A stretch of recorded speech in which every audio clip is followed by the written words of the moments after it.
Hey everyone.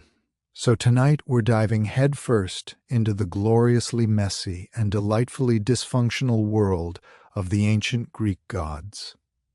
Honestly, calling them a pantheon feels a bit too formal.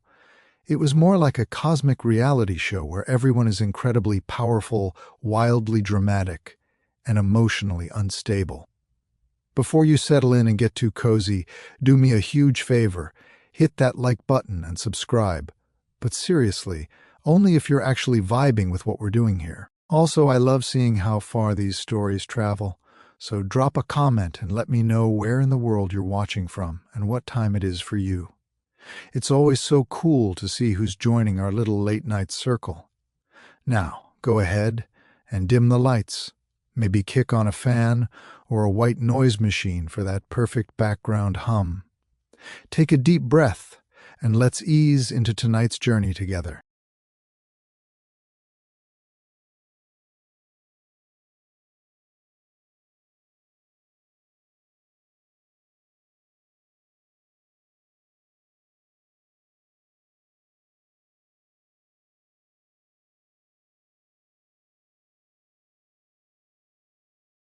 We have to start with the big guy himself, Zeus, god of the sky, ruler of Olympus, and living proof that absolute power can absolutely fry your sense of boundaries.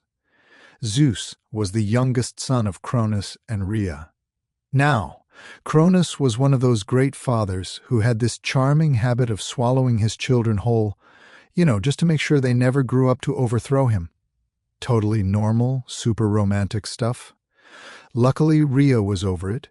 She saved baby Zeus by tricking Cronus into eating a rock wrapped in a blanket. Which, honestly, tells you everything you need to know about how much attention that guy was actually paying. Once Zeus grew up, he did exactly what his dad feared. He led a divine rebellion. He basically sliced open his father's stomach. I'm sure Freud would have a field day with that one. And out popped his siblings, Poseidon, Hades, Hera, Hestia, and Demeter. And just like that, the world's original dysfunctional family was born. After the gods finally won the war against the Titans, Zeus took the crown. He ruled the heavens, controlled the thunder and lightning, and was technically in charge of cosmic order, justice, and oaths. I say in theory because, in practice, Zeus spent about 90% of his time turning into various animals and trying to seduce anything with a pulse. Swans, bulls, eagles, even a literal shower of gold. The man had zero chill and even less of a moral code. Imagine if a Supreme Court justice today turned into a goose just to flirt with people on the street. That is Zeus in a nutshell, just with more lightning bolts. His love life was basically an open-source disaster.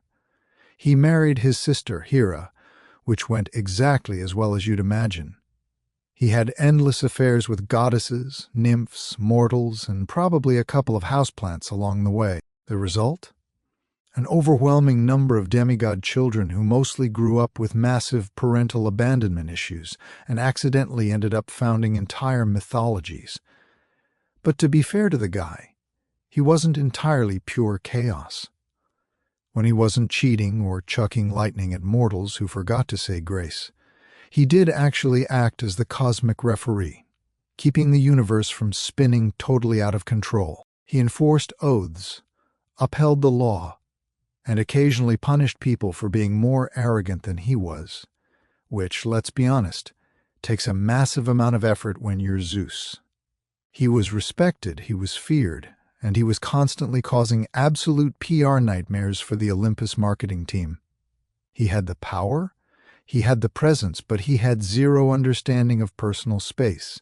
He was both a protector and a predator, a judge and a punchline. The ultimate divine contradiction wrapped in a lightning bolt. Then we have Hera. Technically, she's the goddess of marriage, family, and childbirth, which is honestly the peak of irony because her own marriage is a literal dumpster fire inside a golden chariot. She's Zeus's wife, but also his sister, because, well, it's mythology, and things get weird fast. Their wedding was supposed to be the divine gold standard of sacred unions.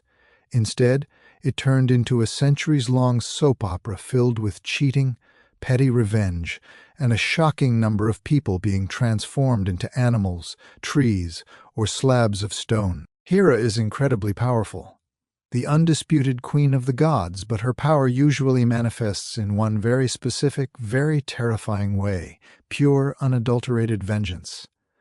But here's the kicker. She rarely goes after Zeus himself. No, that would be too easy. Instead, Hera's fury is laser-focused on the women Zeus seduces, or, let's be real, the ones he straight-up kidnaps, and their poor, unfortunate children. I mean, she once turned a woman into a cow just out of spite. She cursed another to only be able to speak in echoes.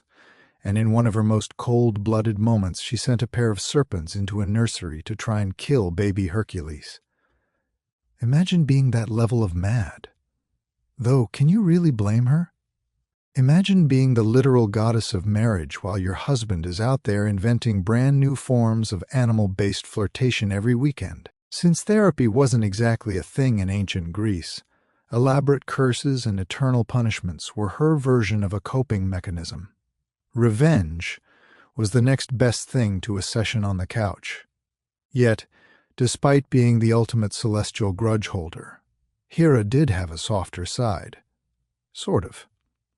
She was the one protecting women during childbirth, upholding the sanctity of marriage, theoretically at least, and making sure mortals didn't get away with breaking their oaths. Hera had her own massive temples, a line of dedicated priests, and a cult following that didn't mess around. In cities like Argos and Samos, she wasn't just Zeus's wife. She was worshipped as a powerhouse of divine order. Basically, she was the goddess you prayed to when your husband was actually behaving, but she was also the one who'd probably send a plague your way if he wasn't.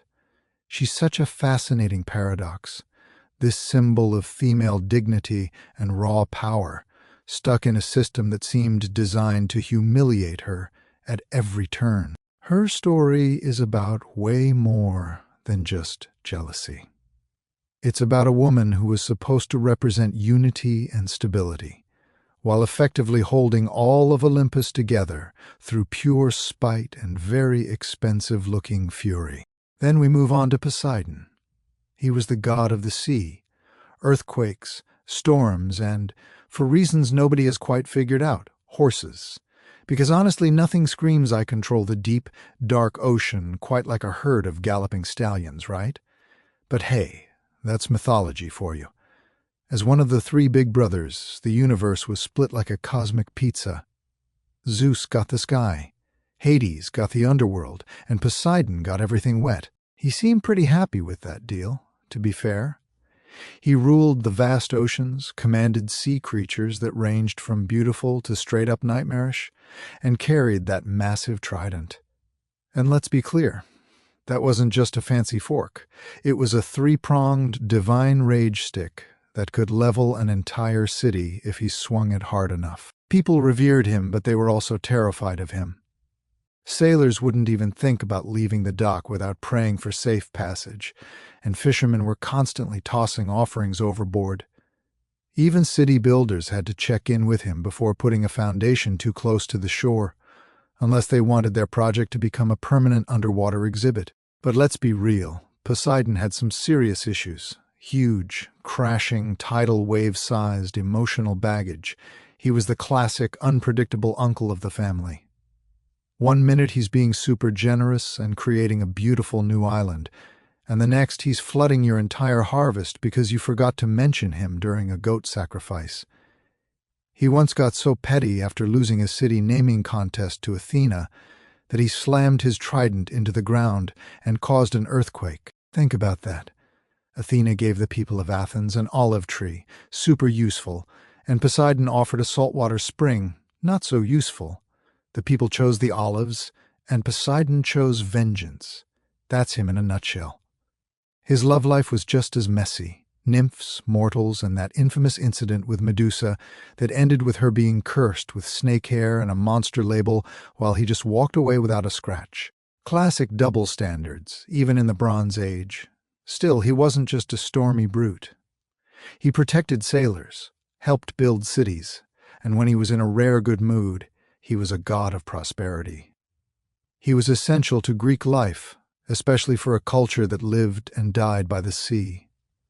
But just like the ocean, he was always only one bad mood away from reminding everyone who was actually in charge. And then there's Hades, the god of the underworld. Now, it wasn't hell in the way we think of it today. It was more like this vast, gloomy waiting room where every soul eventually clocks out for eternity. Contrary to what modern movies tell you, Hades wasn't evil. He wasn't even really cruel. To be honest, he just seemed incredibly tired of everyone's nonsense. While Zeus was busy playing king of the castle and Poseidon was out there causing tsunamis, Hades drew the short straw. He got stuck managing the ancient Greek version of permanent customer service for the dead. So imagine spending eternity in the dark, surrounded by the constant wailing of the departed. That was Hades' life. He ruled the underworld with this quiet, brooding authority that honestly makes him the ultimate goth workaholic. He wasn't flashy like Zeus or loud like Poseidon. He didn't go around crashing weddings or throwing lightning bolts for attention. He just showed up to work every single day, managing the logistics of eternity and making sure nobody tried to sneak out the back door. He was basically the universe's most overqualified middle manager. His domain was also called Hades, because apparently naming an entire kingdom after yourself wasn't considered a massive red flag back then. It was a huge operation with different departments. You had Elysium for the heroes, Asphodel for the just okay people, and Tartarus, which was basically ancient Greece's version of a very long, very painful detention. And Hades had to oversee all of it. Now we have to talk about Persephone. Look, the guy kidnapped her. Not great. Definitely problematic by any modern standard. But in the grand tradition of Greek mythology being incredibly inconsistent, they actually ended up having one of the most functional and weirdly stable marriages on Olympus.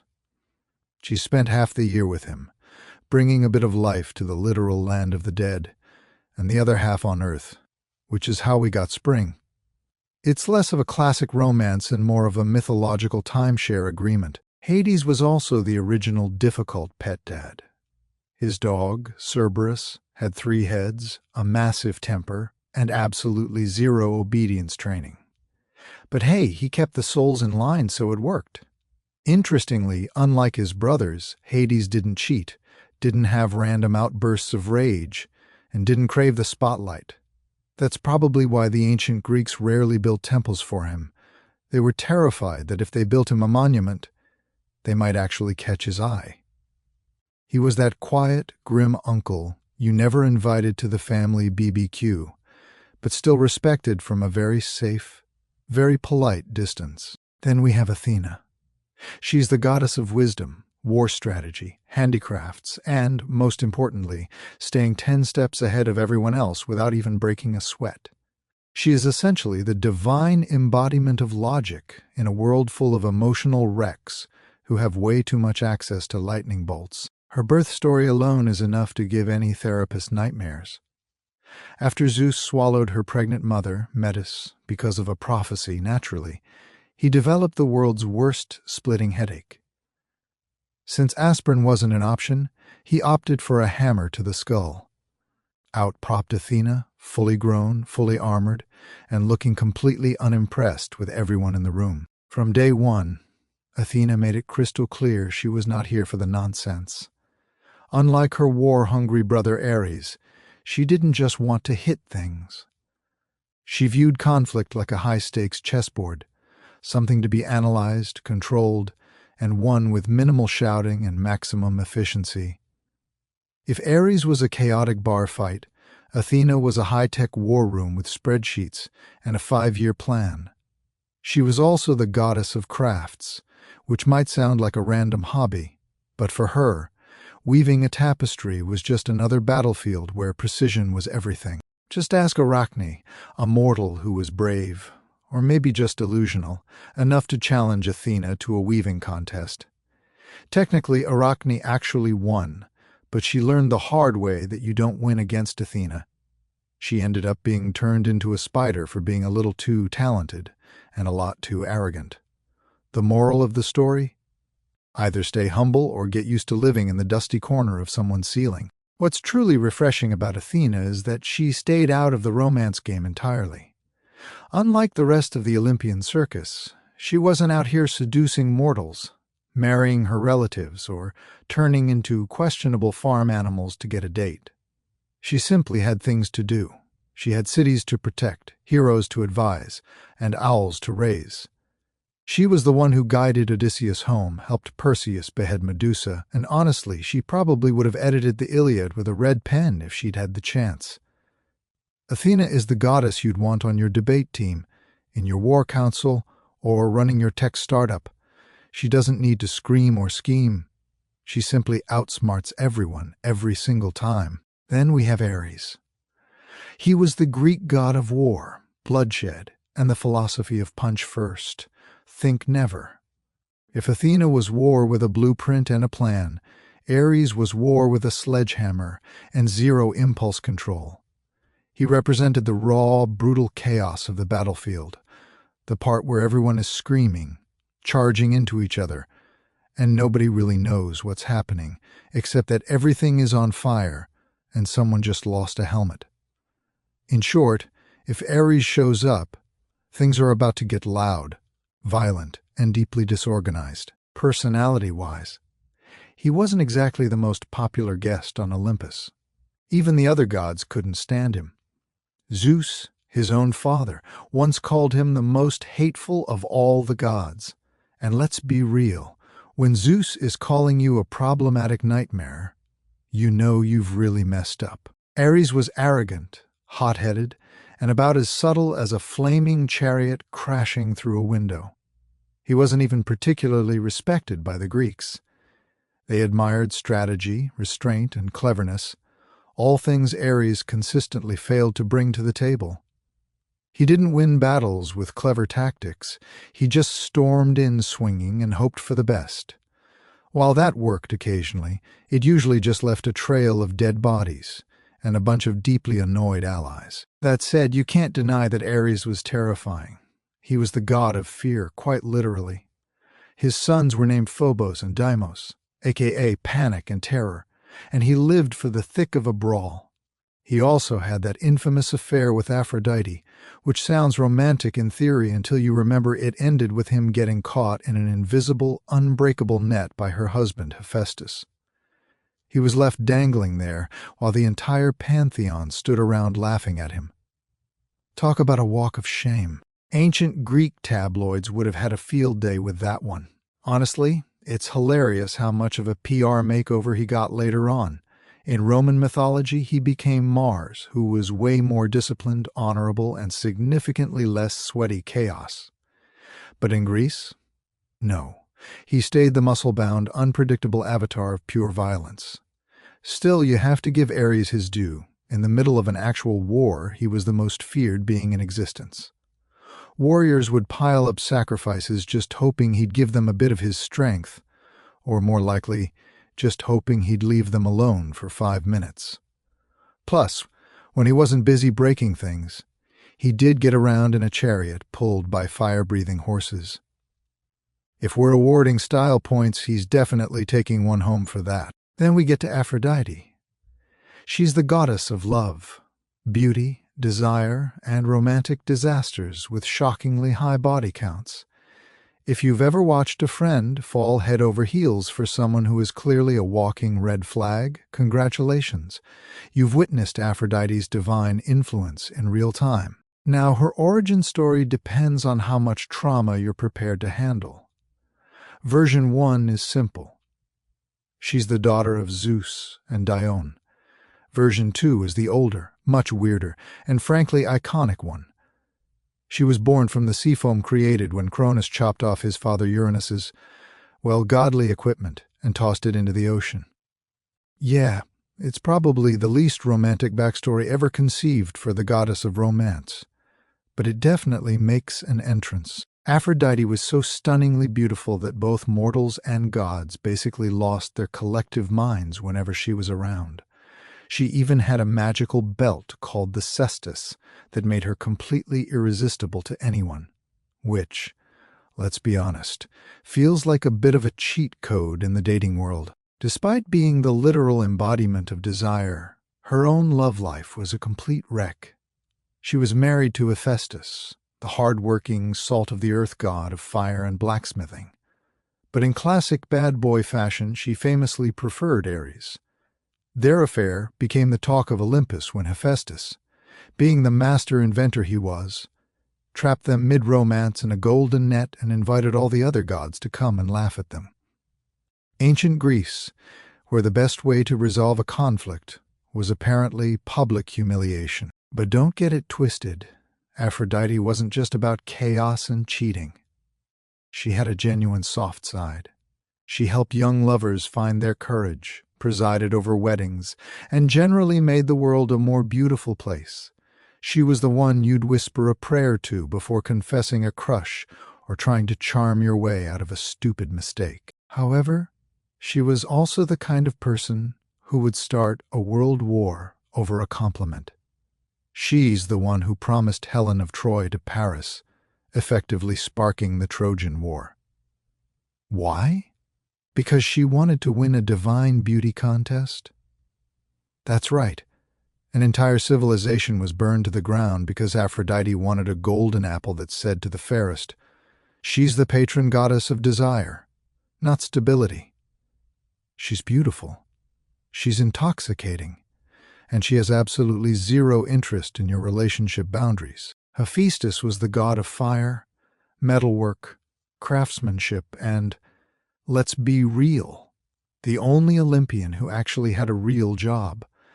While the rest of the gods were busy starting wars, chasing mortals, or throwing lightning bolts around like it was confetti, Hephaestus was in the workshop. He was forging weapons, building palaces, and probably muttering under his breath about how much he hated his roommates. His origin story is rough. There's no flattering way to put it. In one version, he's born with a physical deformity, and Hera, his own mother, is so repulsed by his appearance that she literally tosses him off Mount Olympus like unwanted luggage. In another version, Zeus is the one who does the tossing after a massive family argument.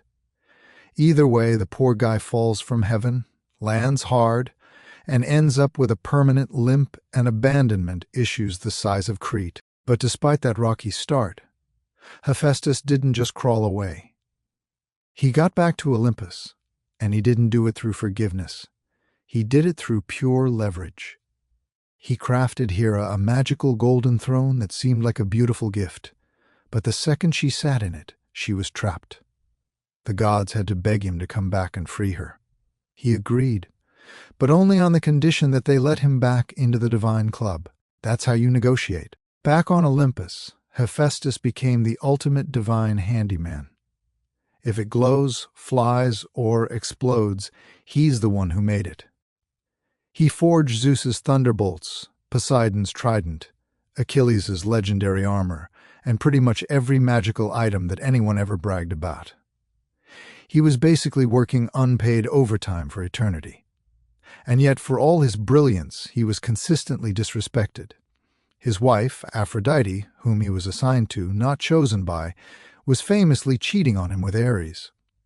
His family was emotionally distant, to put it kindly, and his co-workers were constantly breaking the stuff he'd just finished fixing. But Hephaestus didn't lash out like Ares or scheme like Hera. His revenge was creative, elegant, and perfectly passive-aggressive. Even that invisible net he used to catch Aphrodite and Ares mid-affair was artisan-crafted and specifically designed for maximum public humiliation. It was practical and poetic at the same time. He's not glamorous, and he doesn't sparkle, but he's the god who built Olympus. Literally.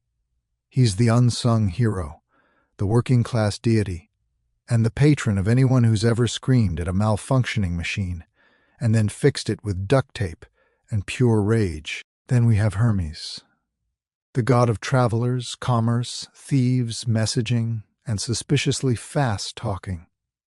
He's the guy with the winged sandals, a staff that definitely looks like it came with a complicated instruction manual, and an energy that screams, "I've already had 3 double espressos and lied twice before breakfast." Unlike most gods, Hermes hit the ground running. Literally. On the very day he was born, he crawled out of his crib, stole Apollo's cattle, invented the lyre using a tortoise shell, and then snuck back into his cradle before anyone even noticed he was gone. Talk about a productive first day. That was just day 1.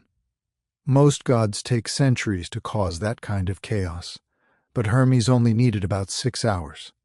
We usually call him the messenger of the gods, but honestly, that's underselling it. He wasn't just a mailman.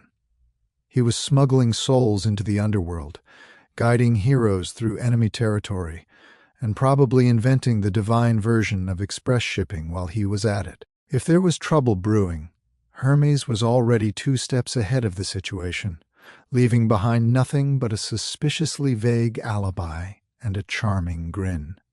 He also served as the god of commerce and trade, because nothing says trustworthy marketplace energy like putting the guy who oversees thievery in charge of the cash register. Hermes represented the art of negotiation, persuasion, and what we might call morally flexible entrepreneurship. Basically, he's the patron saint of salesmen, travelers, pickpockets, and anyone who's ever successfully bartered at a flea market. But he wasn't just a charming rogue. He was loyal when it actually counted. He was the one who helped Odysseus outsmart Circe, gave Perseus the gear to take down Medusa, and even guided souls to the underworld with a surprising amount of tenderness. It turns out that beneath all that mischief, he actually took his job seriously. Hermes also had his signature accessory, the caduceus, that winged staff with the 2 intertwined snakes. It's funny because people always confuse it with the symbol for medicine, which is pretty ironic considering Hermes's primary qualifications were speed, lying, and professional boundary hopping. If Olympus had an IT department, Hermes would be that over-caffeinated tech guy who speaks entirely in acronyms, solves your impossible problem in 2 minutes, and then vanishes to go optimize cloud functions, which may or may not be a cover for stealing Zeus's wallet. He's clever, he's quick, he's unreliable, and he's deeply lovable. He is the god of getting things done, getting away with it, and absolutely not answering any follow-up questions. Then we have Demeter. She's the goddess of the harvest, agriculture, and grain, essentially the one responsible for giving life to the world, provided she's actually in the mood. When Demeter is happy, the crops are flourishing, the trees are heavy with fruit, and the world is just one big blooming paradise. But when she's upset? Well, say hello to winter, famine, and general withering disappointment. She's one of the quieter Olympians. She doesn't throw thunderbolts, she doesn't start petty wars, and she doesn't usually turn people into animals. But don't mistake that quiet nature for being harmless. She has the power to shut down the entire planet's food supply with one bad mood. And, as history or mythology shows, she did exactly that. When we talk about Demeter's rage, we aren't talking about a quick temper tantrum. We're talking about a global shutdown. Her story is the ultimate don't mess with a quiet person warning. After Hades snatched Persephone, Demeter didn't just sit around and cry. She went on a total strike.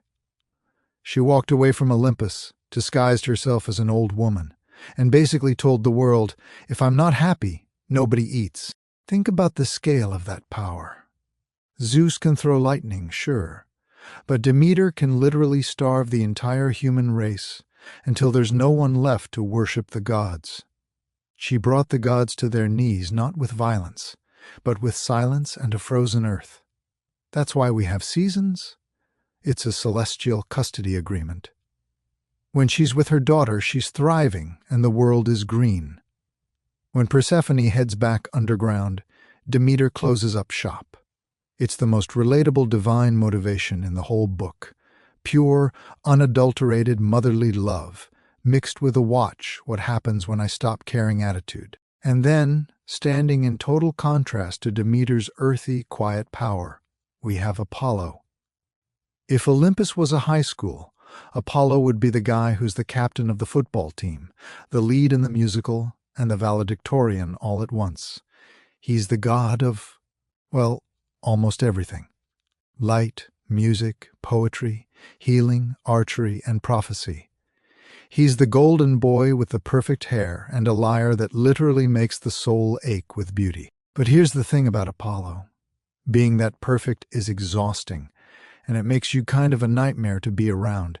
He's got this intense, high vibrational energy that can heal you 1 second and strike you down with a plague-tipped arrow the next. He's the guy who thinks he's the main character of every story.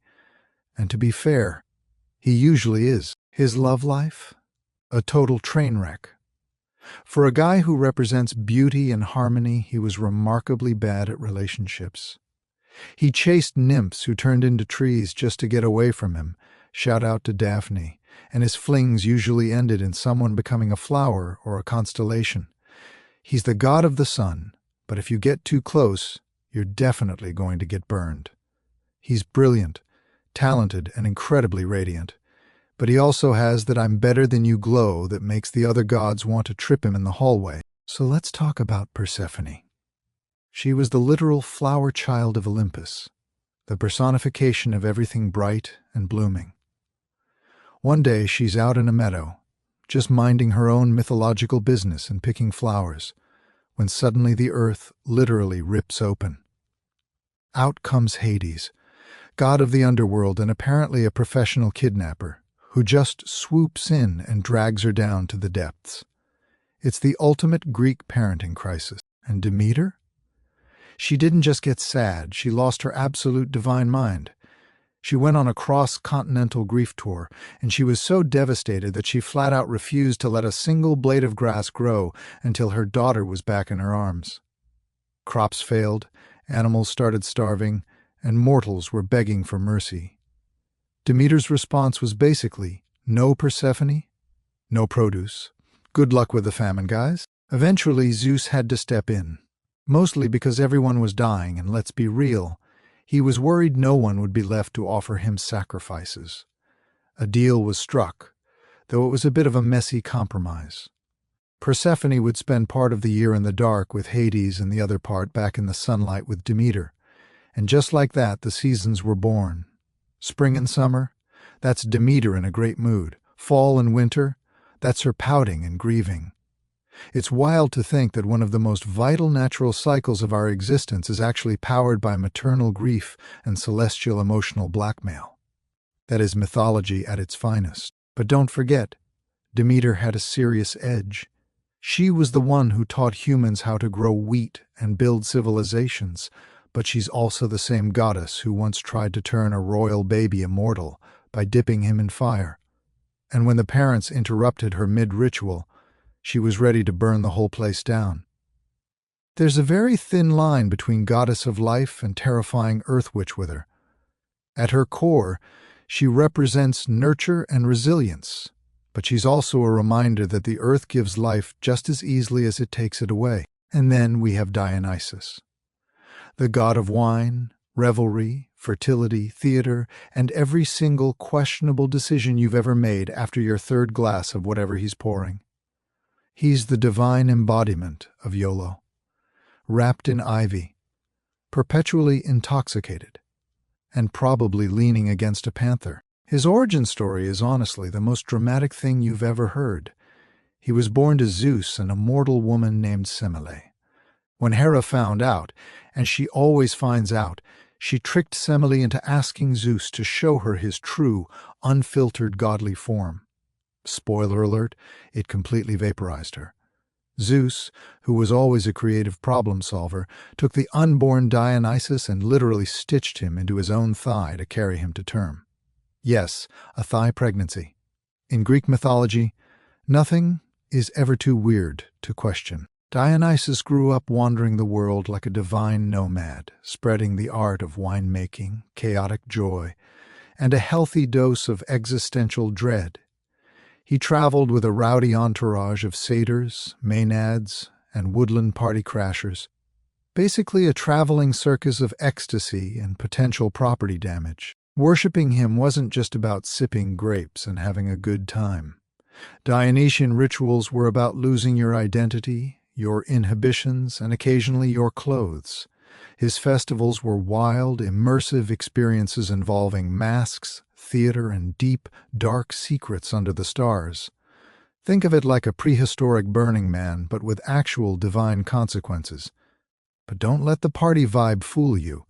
Dionysus wasn't just about fun and fermented joy. He had a temper, and not just any temper, a full-on, high-budget theatrical one. If you had the nerve to mock him, ban his worship, or just generally mess with his vibe, things got very weird, very fast. One king who tried to shut down his cult was driven so mad that he was actually dismembered by his own people. Another was casually turned into a dolphin. Dionysus didn't really do light warnings, he did statement punishments. But there's a flip side to the madness. He was actually one of the most compassionate gods, especially toward the outcasts, the misfits, and anyone who felt like they didn't belong in polite society. He gave a voice to the people who were usually silenced and comfort to the broken. Though, to be fair, that comfort sometimes involved transforming them into grapevines, which I'm sure is a very deep metaphor for growth, or maybe he just really liked grapes. Dionysus is this beautiful, messy paradox of divine liberation and total chaos. He's the god who blesses you with a burst of creative genius 1 minute and has you dancing barefoot in a vineyard the next, seriously reevaluating every life choice you've ever made. Then we have Artemis. She's the goddess of the hunt, the wilderness, wild animals, and the moon. But if we're being real, she's also the goddess of no, I will not explain myself, and yes, that was absolutely a threat. You'll usually see her depicted with a bow in one hand and zero tolerance for nonsense in the other. Artemis is one of the few Olympians who didn't need flashy thunderbolts or manipulative love potions to get respect. She had something better: surgical precision, iron discipline, and a literal pack of divine wolves. She's the twin sister of Apollo, and she entered the world in true overachiever fashion. Legend says she actually helped deliver her own brother right after she was born. From that moment on, she was pretty much done with the whole male ego thing. She swore off marriage, romance, and anything that even remotely smelled like emotional vulnerability. Instead, she chose the forest. She spent her time hunting stags and hanging out with her loyal squad of maiden followers, who all shared her passion for nature and her complete lack of interest in Olympus-level drama. Now, when people talk about her purity, don't picture some Victorian lady on a fainting couch. Think more along the lines of, if you touch me, I will turn you into a deer. Take Actaeon, for example. He was a hunter who accidentally stumbled upon her while she was bathing.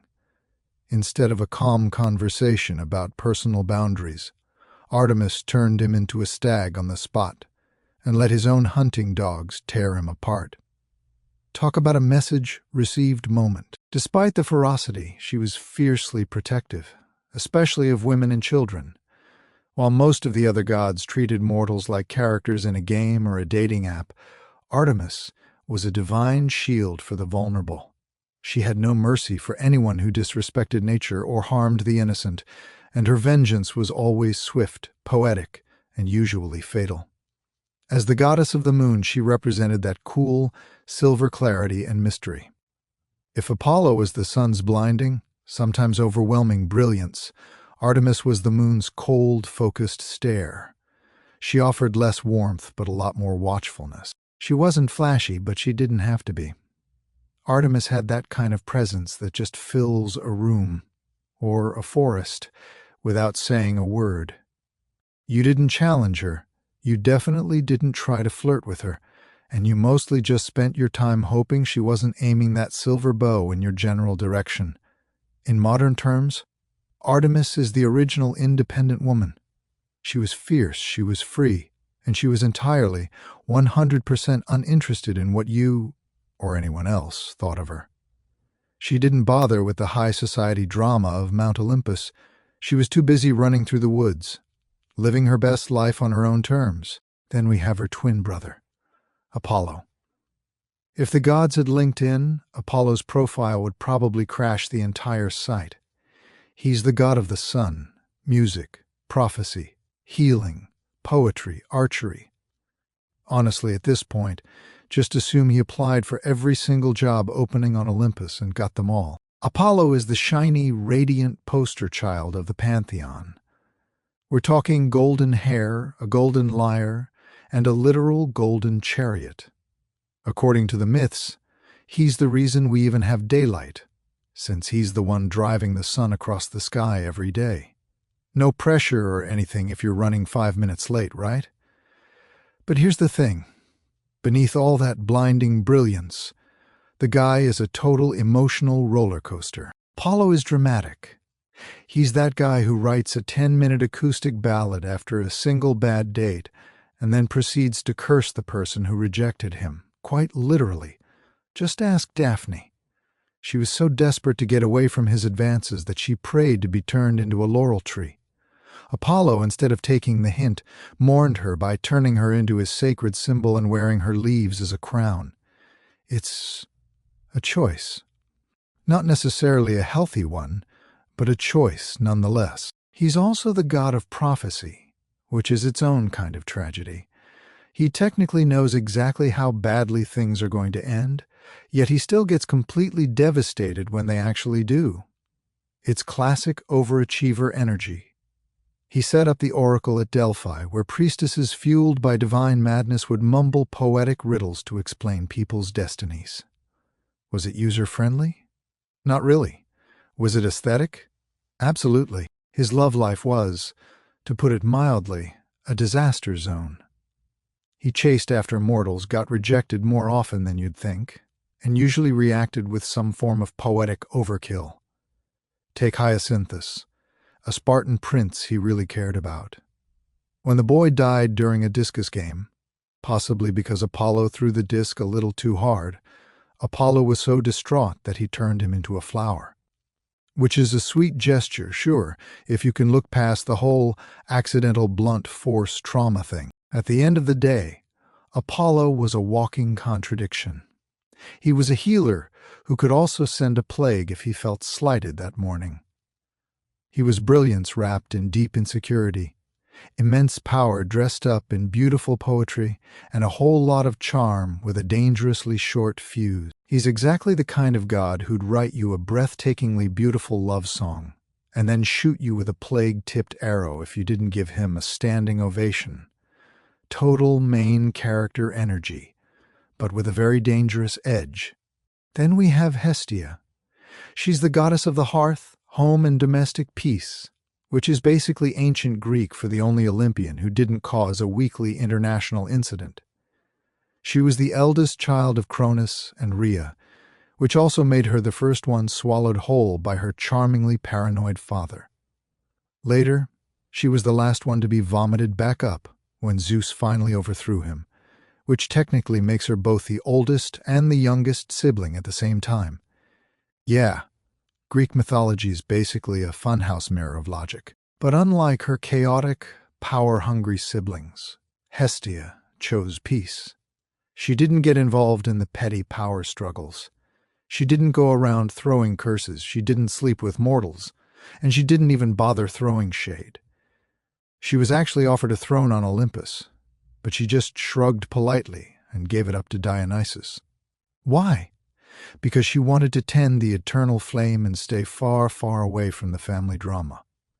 Honestly, that is absolute queen behavior. She presided over the hearth, which was the literal heart of every home, temple, and city. Wherever there was a fire burning for warmth, cooking, or a ritual, Hestia was there in spirit. She didn't have massive temples in her name or scandalous myths written about her. She was just a quiet, steady presence that made everything else work. She's the original essential background character. Hestia was also the goddess of hospitality. In a world where having a roof and a warm meal meant the difference between life and death, she represented the sacred duty of taking care of guests. Invoking her meant your fire would stay lit, your bread wouldn't burn, and, if you were lucky, your relatives would actually leave on time. And unlike most of the Olympians, she didn't spend her free time turning people into animals, inanimate objects, or ironic morality lessons. Hestia didn't need revenge. She had a well-swept floor and total inner peace. Because of her, every single meal began and ended with an offering. Every city had her flame burning at its core. And I'm willing to bet every prayer circle had someone whispering, "Thank you, Hestia, for not being a handful." If the gods were a dysfunctional corporate office, Zeus would be the CEO with major boundary issues. Athena would be the overqualified lead strategist. Dionysus would be a walking HR violation. And Hestia would be the calm office manager keeping the coffee warm and the lights on while everyone else screamed about whose temple caught fire. She's a reminder that there's massive power in stillness, value in simplicity, and that sometimes the most essential person in the room is the one who doesn't demand your attention, but quietly holds everything together. Persephone is hands down one of the most fascinating figures in all of Greek mythology. She's essentially a goddess with a split personality written directly into the calendar. She's the literal bloom of spring and the bone-deep chill of death. Life and decay, flower crowns and iron thrones, all wrapped into one. As the daughter of Demeter, she started out in the realm of life and fertility. But then things took a sharp turn, as they usually do in Greek myths. When Hades, the lord of the underworld, saw her picking flowers and decided, "Yep, that's wife material," he abducted her straight into the land of the dead. No conversation. No "let's grab coffee first." Just a one-way trip to the shadows. Demeter, understandably, was devastated. She scoured the entire earth, and when she couldn't find her daughter, she just shut down global agriculture. The result? Total famine and an extremely angry mob of hungry mortals. Eventually, Zeus had to intervene, not because he was feeling particularly fatherly, but because starving people don't make for very good sacrifice givers. A compromise was reached. Persephone could return, provided she hadn't eaten anything in the underworld. Of course she had. 6 pomegranate seeds, just enough to legally bind her to a part-time gig in the land of the dead for eternity. This gave us the ultimate dual role, half the year on Earth with her mom, ushering in spring and summer, and the other half with Hades, giving us fall and winter. Honestly, the ancient Greeks basically invented seasonal depression with a single myth. But here's where it gets really interesting. Over time, Persephone stopped being a victim. She embraced her role as the queen of the dead.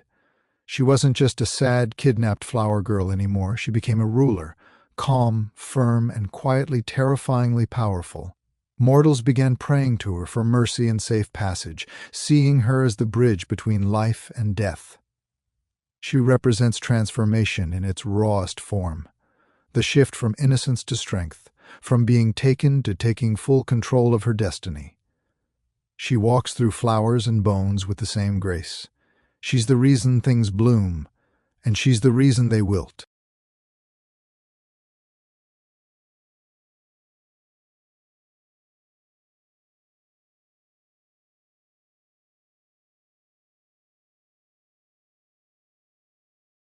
And then there's Psyche. Before she was even old enough to understand what the word goddess meant, people were already comparing her to one. By the time she reached womanhood, Aphrodite's temples were literally gathering dust because mortals were traveling for miles just to catch a glimpse of this mortal girl's face. Her beauty wasn't just admired, it was worshipped. People treated her like she was Aphrodite reincarnated in flesh and bone. There were whispers that no human could look like that by accident. She had to be divine. But for Psyche, all that praise felt incredibly hollow. She walked through cities like a phantom, adored by everyone but touched by no one. She was celebrated, but she was profoundly alone. No one ever really dared to approach her with genuine affection. To the men around her, Psyche wasn't a person, she was a living painting, flawless, silent, and completely untouchable. Even her own family, while proud, started to get a bit uneasy. Her two sisters had already moved on, marrying noblemen and starting the kind of warm, grounded lives that Psyche secretly craved. But no suitor in their right mind would dare to court a girl who was rumored to be a direct rival to Aphrodite. And that right there was the danger. You see, the gods, especially Aphrodite, don't do competition. Watching her temples fall silent while mortals laid garlands at the feet of some random girl made the goddess burn with a very specific, very divine kind of rage. To Aphrodite, Psyche wasn't just a beautiful child. She was a walking, breathing insult. The tragedy was that Psyche knew none of this. She spent her days wandering through gardens alone, not speaking to a soul. She had never felt a lover's touch or heard a sincere vow whispered in the dark. Her beauty had become a literal curse, distancing her from the only thing she actually wanted, a soul that saw her, not just her face. She'd stand by her window at dusk, watching the sun disappear, thinking that maybe this was just her life, to be loved by everyone from a distance, but held by no one. No priest or oracle ever had an answer for her, until one day someone finally did. But it wasn't a man, and it definitely wasn't a mortal. It was a goddess, and she wasn't there to offer love. She was there to demand revenge. See, on Mount Olympus, beauty wasn't just about vanity, it was raw power. And nobody wielded it like Aphrodite. She was the queen of desire and seduction. But lately, her temples had been echoing with emptiness. Her statues were lonely under the sun because mortals were busy kneeling before Psyche as if she were the new goddess of love. To Aphrodite, this wasn't just a slight. It was treason. From her celestial perch, she watched Psyche, her envy twisting into a dark, cold hatred. She had destroyed entire kingdoms for way less than this. How dare a mortal girl steal her spotlight? How dare she even exist as a living insult to divine beauty? So, Aphrodite did what goddesses do best. She called in a favor. She summoned her son, Eros. Now, Eros wasn't the soft, cuddly Cupid we see on Valentine's Day cards. He dealt in absolute chaos. He was the guy who sparked passion where it had no business being. He made kings fall for swindlers and enemies fall for each other. His arrows didn't ask for permission. They shattered logic, destroyed loyalties, and occasionally brought down entire empires. Aphrodite's command to him was cold and simple. Go down there and make Psyche fall hopelessly in love with the most hideous, vile, and disgusting creature on the face of the earth. Aphrodite wanted something monstrous for Psyche. Something so vile it lived beneath the worms. A creature that would make Psyche a laughingstock and let her feel the sting of being mocked by the very love she supposedly represented. Eros, being the obedient son, or at least appearing to be, accepted the mission. With his bow slung over his back and a quiver full of those chaotic divine arrows, he descended into the mortal realm under the cover of moonlight. He found Psyche asleep in her chamber, the flickering candlelight dancing across her face like light on water. She was beautiful, honestly, too beautiful. And Eros, the guy who had pierced 1,000 hearts without blinking, felt his own heart skip a beat. This wasn't supposed to happen. This was definitely not the plan. He reached for an arrow to finish the job, but for the first time in eternity he was distracted. His hand slipped. The tip of the arrow pricked his own skin. Just a tiny drop of blood, but it was more than enough. The god of love had just become a victim of his own power. In that single moment, the cosmic gears shifted. Eros was no longer his mother's weapon. He was now Psyche's silent protector. But neither of them had any idea what kind of price the gods would demand for this kind of forbidden affection. And let's be real, Aphrodite was not the forgive and forget type. Eros vanished into the night before Psyche could even stir, the wound from his own arrow still warm and stinging on his skin. He had spent eons playing with people's hearts, but he'd never actually felt this. A longing he couldn't explain, a desperate need to shield her from the cruel, jealous eyes of Olympus. But protection came with a heavy price tag. He couldn't tell her the truth. If Aphrodite found out he'd disobeyed her, or worse, that he'd actually fallen for the girl, there would be no mercy for either of them. So, Eros made a quiet, lonely vow. He would love her from the shadows. Meanwhile, Psyche's life was getting weirder and darker by the day. No suitors came calling anymore. Her beauty, which used to be a spectacle everyone wanted to see, now felt like a literal curse. Whispers of divine punishment started swirling through the kingdom like toxic smoke. Her father, absolutely terrified, went to consult the oracle of Apollo, and the response he got was brutal. The oracle basically said she's not going to marry a mortal man. Instead, she's destined for a monster, a beast feared even by the gods themselves. Dress her as a bride and leave her on the mountaintop. That's where her fate is waiting. Her family was a wreck. Her sisters were gasping in horror, but Psyche just stood there. She was silent, as if the wind had carved her out of stone. A monster. That was it. That was her destiny. No love, no choice, just a cold sacrifice. She agreed to go, not because she was feeling brave, but because she was resigned. She had been worshipped like a goddess for years, yet she'd never been touched by a single ounce of real love. Maybe this was just the universe balancing the scales, a cruel, monstrous fate to pay for a life of hollow worship.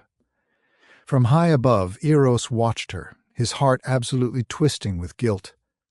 He had tried to protect her, but the gods had spun a web so tangled even he couldn't see a way out. If he stepped in openly, Aphrodite would find out in a heartbeat. But if he did nothing, Psyche was as good as gone. So he came up with a desperate plan. He would take her to a secret sanctuary, a palace hidden from every prying eye, wrapped in layers of illusion and silence. He would love her, but not as a golden god, only as a shadow. He would never show his face, never whisper his true name, and above all, he'd keep the truth buried. Because he knew if she ever realized who he actually was, the whole fragile dream would shatter. Even the god of love was terrified of having his heart broken. The wind that picked Psyche up from that mountain peak was surprisingly soft, yet strong enough to carry her away from her old life. She had braced herself for jagged rocks and gnashing teeth. She was ready for a monster's roar. Instead, she got silence. A gentle, surreal kind of quiet. When she finally opened her eyes, the mountain was gone. She was standing in a meadow of glowing flowers that were more radiant than anything she'd ever seen on Earth. A path of polished stone led her towards something that looked like it shouldn't exist.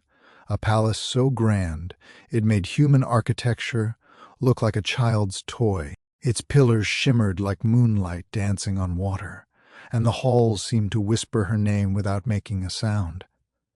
Psyche stepped inside, waiting to feel afraid, but all she felt was peace. Invisible servants guided her, washed her feet, and draped soft robes over her shoulders. Food appeared out of nowhere, warm and perfect, though she never saw a single person set the table. Then came the night. A voice, deep, tender, and incredibly kind, floated out of the shadows. "Do not be afraid. You are safe. This is your home." It was him, her unseen husband, the one the oracle had promised, but there was no snarling beast, no terrifying monster, just that voice. And strangely enough, it didn't scare her at all. He never revealed himself, not even in the pitch-black darkness of their room. Every night he would join her in the quiet velvet of the bedchamber. He touched her face like he was afraid she'd vanish if he pressed too hard. He whispered laughter into her ear. And every single morning he was gone before the first ray of sun could hit the floor. She was falling, and she was falling fast. It was love without sight, an intimacy that didn't need a form. Every word he spoke made her ache for more of him. But he always had one desperate request, one rule she had to follow: never try to see me. When she finally asked him why, his voice tensed up. "If you see me," he warned, "I must leave you forever." So she obeyed. But as the days turned into weeks, the mystery started to feel heavy. How could someone this kind, this thoughtful, be the monster the oracle warned about? Why did love have to hide its face? And why, when she whispered her name to him in the dark, did he never once whisper his back? Psyche kept telling herself it didn't matter, that she didn't need to know. But we all know how curiosity works, especially when it's wrapped in a secret. But the human heart is a curious, restless thing. Seeds of doubt are like weeds. Once they're planted, they don't just stay buried. They grow in the dark, especially when your family shows up with poison disguised as sisterly concern. It had been weeks, maybe months. Time feels different when you're living in an invisible palace. Psyche had everything: peace, luxury, laughter, and a love that felt real. But she was also living in a vacuum. No faces, no names, no solid truth, just a beautiful voice in the darkness and shadows that kissed her lips. One morning her husband's voice sounded off, heavy. "Sorrow will follow if you see them," he warned. Psyche was confused. "See who?" "Your sisters," he said. "They think they're coming out of love, but they're actually bringing you ruin." Psyche's heart just broke. She missed them so much. The teasing, the shared secrets, even the little jealousies. They were her last tether to the girl she used to be, back when life was normal, and she didn't have a mystery husband in a ghost palace. She begged him, "Please, just once. Let me see them." Eros hesitated. He knew this was a disaster in the making, but he could never say no to her. He agreed, but with one final, desperate warning: don't let their words poison what we have. They're going to try to unravel your trust. You have to tune them out. So the same winds that once carried Psyche brought her sisters to the palace gates. When they saw her, they were floored. Psyche wasn't just alive, she was radiant. She was draped in silks that made their royal robes look like rags, and she was glowing like she had swallowed starlight. They hugged her and laughed, but you could see the envy flickering behind their brittle smiles. "So," one of them asked, eyes darting around the empty halls, "where's this husband of yours?" Psyche smiled, totally innocent. "Oh, he only comes at night. I've actually never seen his face." The sisters went dead silent. "You've never seen him?" Psyche nodded. "He won't let me." The other sister gasped, leaning in close. "What if he's a monster? Or worse, what if he's some god just using you for a laugh behind your back?" Their voices were dripping with sweet concern, but Psyche could feel the temperature in the room drop. That old sibling rivalry hadn't gone away. It had just mutated into something much darker. Jealousy sharpened every word they spoke. "He keeps you hidden, blind, and totally dependent on him," they whispered. "Is that really love, Psyche? Or is it just a very pretty prison?" The seed was planted. They saw it take root in her eyes, and they smiled. As they left, they kissed her cheeks and left her with one final helpful tip: just take a lamp one night. Look for yourself. If he truly loves you, what's the harm in the truth? Psyche watched them vanish into the wind, and for the first time since she'd arrived in this paradise, she couldn't stop shaking. It wasn't fear. It was pure, agonizing curiosity. That night, she couldn't sleep. She lay there in the dark, wrapped in silk sheets with his arms curled gently around her, and his steady breath in her ear. But her mind was screaming, louder than his heart, louder than the silence, and much louder than love. Her sister's words were looping in her head like a cursed track on repeat. What if he's a monster? What if he's just using you? She had trusted him blindly, giving her entire soul to a voice in the dark, but now she was spiraling. Was that actually love? Or was she just a prisoner of her own surrender? She slipped out of bed, moving as silent as snowfall. Her bare feet hit the cold floor, and her hand gripped a small bronze oil lamp, its wick already burning low. Her heart was absolutely thundering against her ribs as she crept closer to him. Her fingers were shaking so hard she could barely hold the lamp steady. But as the light finally reached his face, the air left her lungs. He wasn't a monster. He wasn't some terrifying beast. He was a man beautiful beyond anything she could have imagined. Golden curls were messy on the pillow, his lips were soft in sleep, and there on his back were wings, feathered, divine, and folded up like a shared secret. This was Eros himself, the god of love, and he had chosen her. Her eyes filled with tears, but they weren't from fear. They were from pure, crushing guilt. He had trusted her, he had warned her, he had loved her, and she had let doubt win. She leaned in just a little closer, wanting to kiss him, wanting to whisper 1,000 apologies before she blew out the light. But fate has a nasty sense of timing. A single, tiny drop of hot oil spilled from the lamp and landed right on his bare shoulder. He woke up with a cry of pain, and even worse, betrayal. His wings flared open, and his eyes were wide with a heartbreak that hit her harder than any blow. "You broke your promise?" he said, and his voice sounded hollow, like something had died inside him. "You trusted fear more than you trusted love." "I'm sorry," Psyche whispered, collapsing to her knees as her world started to dissolve. "I just wanted to know." Eros stepped back, his divine glow already starting to dim. "Now you do," he said, and just like that, he vanished into the darkness. The palace didn't just go dark, it literally crumbled into nothing. The invisible world they had built together unraveled like smoke in the wind. Psyche was left alone on a cold, barren hillside, the lamp still warm in her hand and her heart completely shattered. She had finally seen the god of love, and she had lost him, not because of fate, but because of her own doubt. She wandered barefoot and broken through a world that suddenly felt a lot colder than it used to. The lush gardens and silken halls were gone. The voice that used to lull her to sleep was silent.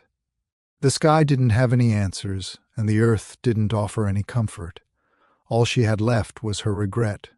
She called out his name in every forest, every field, and every river she crossed. She searched for him in her dreams, but there was never a reply. The god of love hadn't just gone back to Olympus. He had exited her life entirely.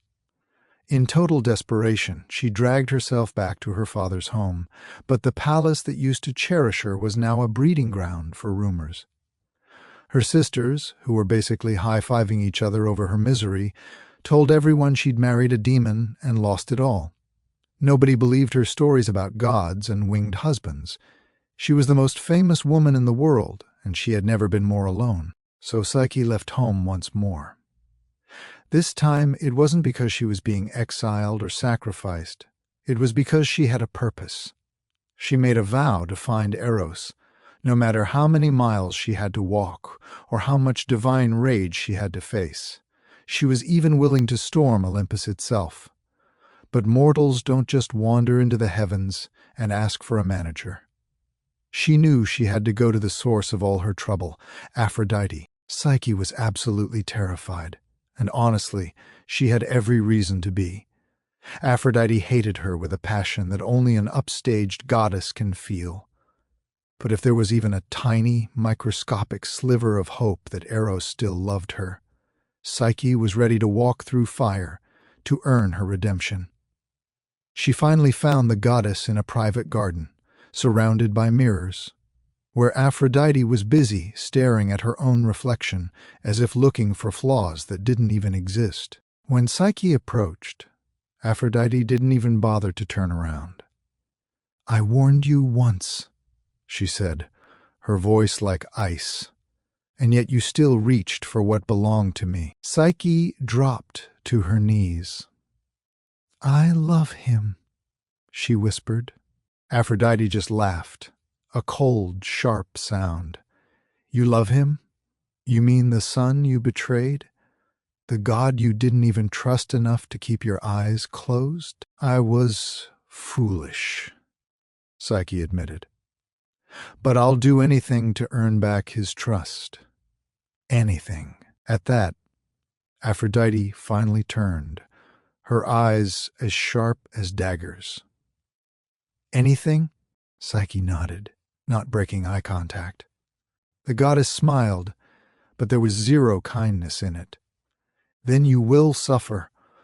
You'll be tested. And maybe, just maybe, at the end of all your agony, you'll be worthy of my son. And just like that, a trial began, not a test of muscle, but of pure, raw devotion. And Psyche was going to have to face every bit of it completely alone. Aphrodite didn't waste a single second. Her beauty was legendary, sure, but her cruelty when she was poked was just as divine. If Psyche wanted a shot at seeing Eros again, she had to prove she was worth it through a series of impossible tasks. The first one seemed deceptively simple. Aphrodite led her into a massive storage room where literal mountains of seeds were spilled all over the floor. It was a chaotic mess of barley, millet, lentils, poppy seeds, wheat, and beans, all mixed together into a giant pile of never going to happen. By sunset, Aphrodite said with a bored yawn, "Separate them. Every single grain, every tiny seed, into its own pile. If you fail, you're never seeing my son again." Then she just strolled out, humming a tune to herself. Psyche just stared at the mess. It was an impossible task. Even if she had 1,000 hands, there was no way she could sort that disaster in a single day. But she knelt down anyway and started, picking up one seed at a time with trembling fingers. Minutes felt like hours. Her vision started to blur, and she realized she hadn't even finished a fraction of the work. But here's the thing about the gods. They're always watching. And so are their creatures. Unseen by Psyche, a tiny line of ants had been watching her struggle from the shadows of the floorboards. These weren't just your average garden-variety ants. These were sacred to Demeter, the goddess of the harvest. Maybe they took pity on the girl, or maybe they were just suckers for a good love story. Whatever the reason, in a sudden, frantic blur of motion, thousands of tiny legs started racing across the stone floor. It was like watching living rivers of black ink dividing the chaos with surgical precision. Within minutes, the mountain of seeds was sorted into perfect, neat pyramids. When Aphrodite sauntered back at dusk, expecting to see a broken girl and a mess of lentils, she was met with total perfection. She narrowed her eyes, her divine temper starting to simmer. "You had help," she snapped, her voice like a whip. Psyche just bowed her head, exhausted. "I only did what I could." Aphrodite's lips twitched.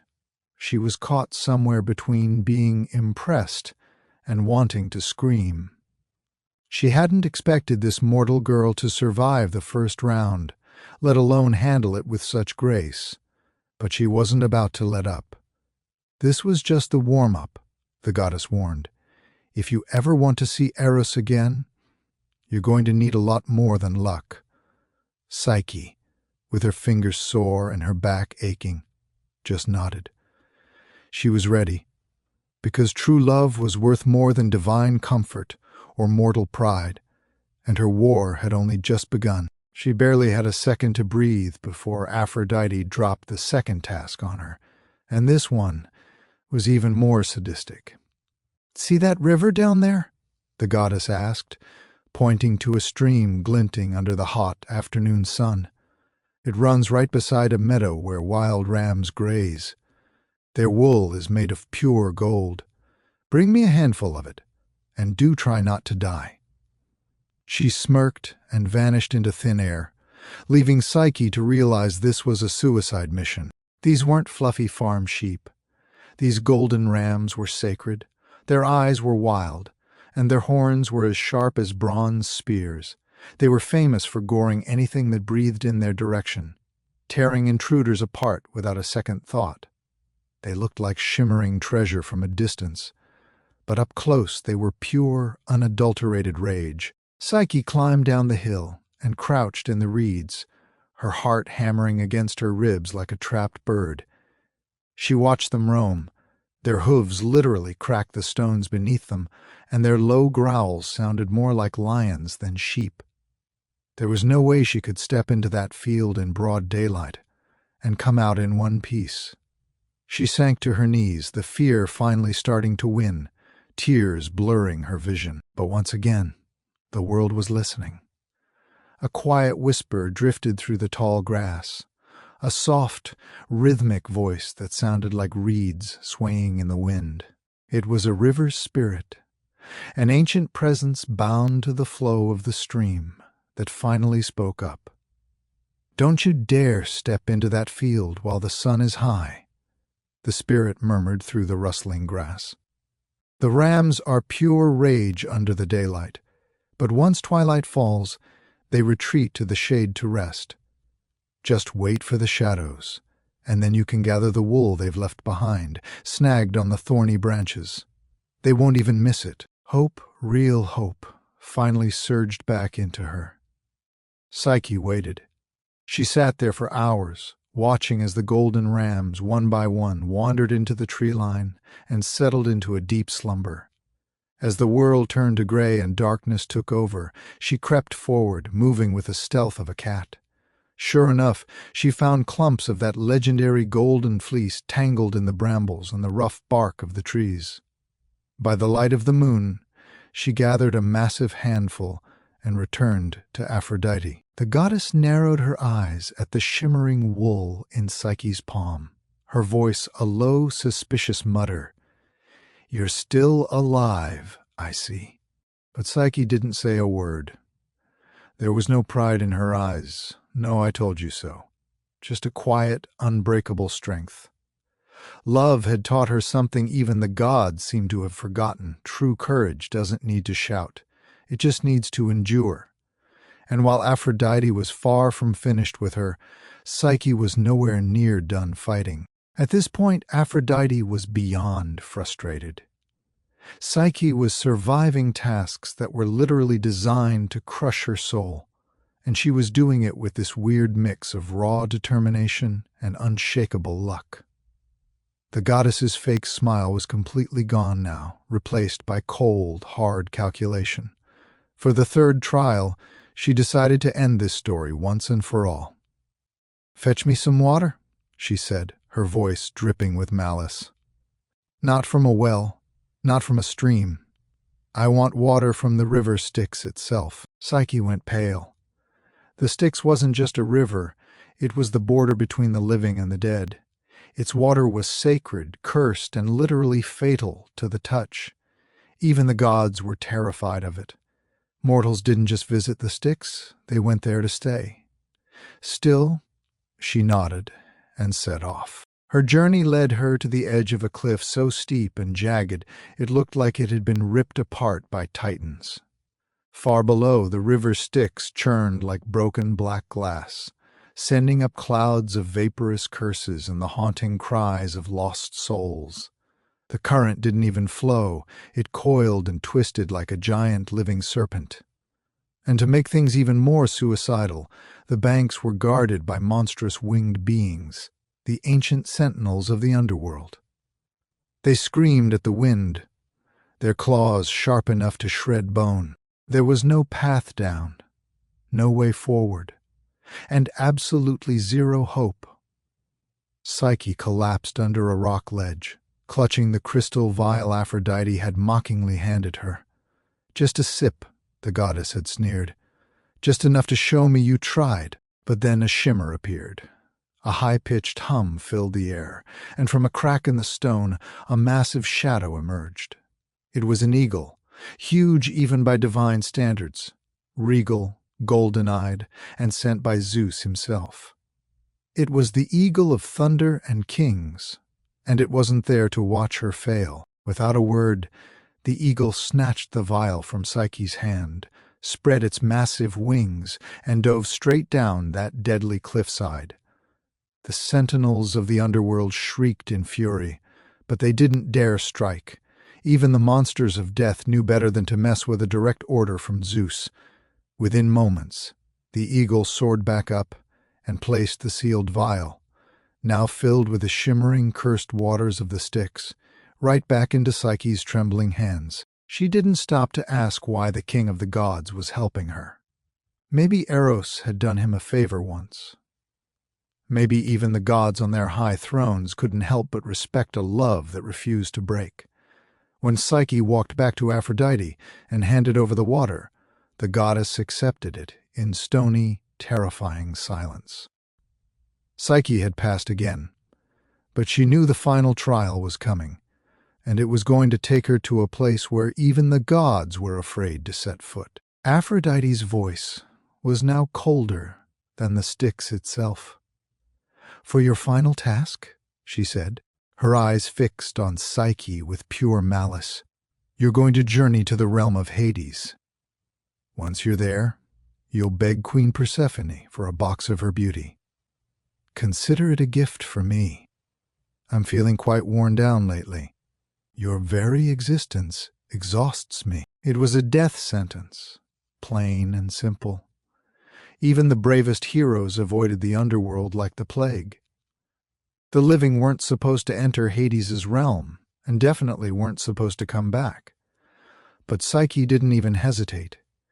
If the only path back to Eros led through the heart of darkness, then darkness was just going to have to move out of her way. Guided by whispers, some say from Demeter, others say from invisible spirits of kindness, she found a hidden entrance, a jagged cave that cut into the earth like a forgotten scar.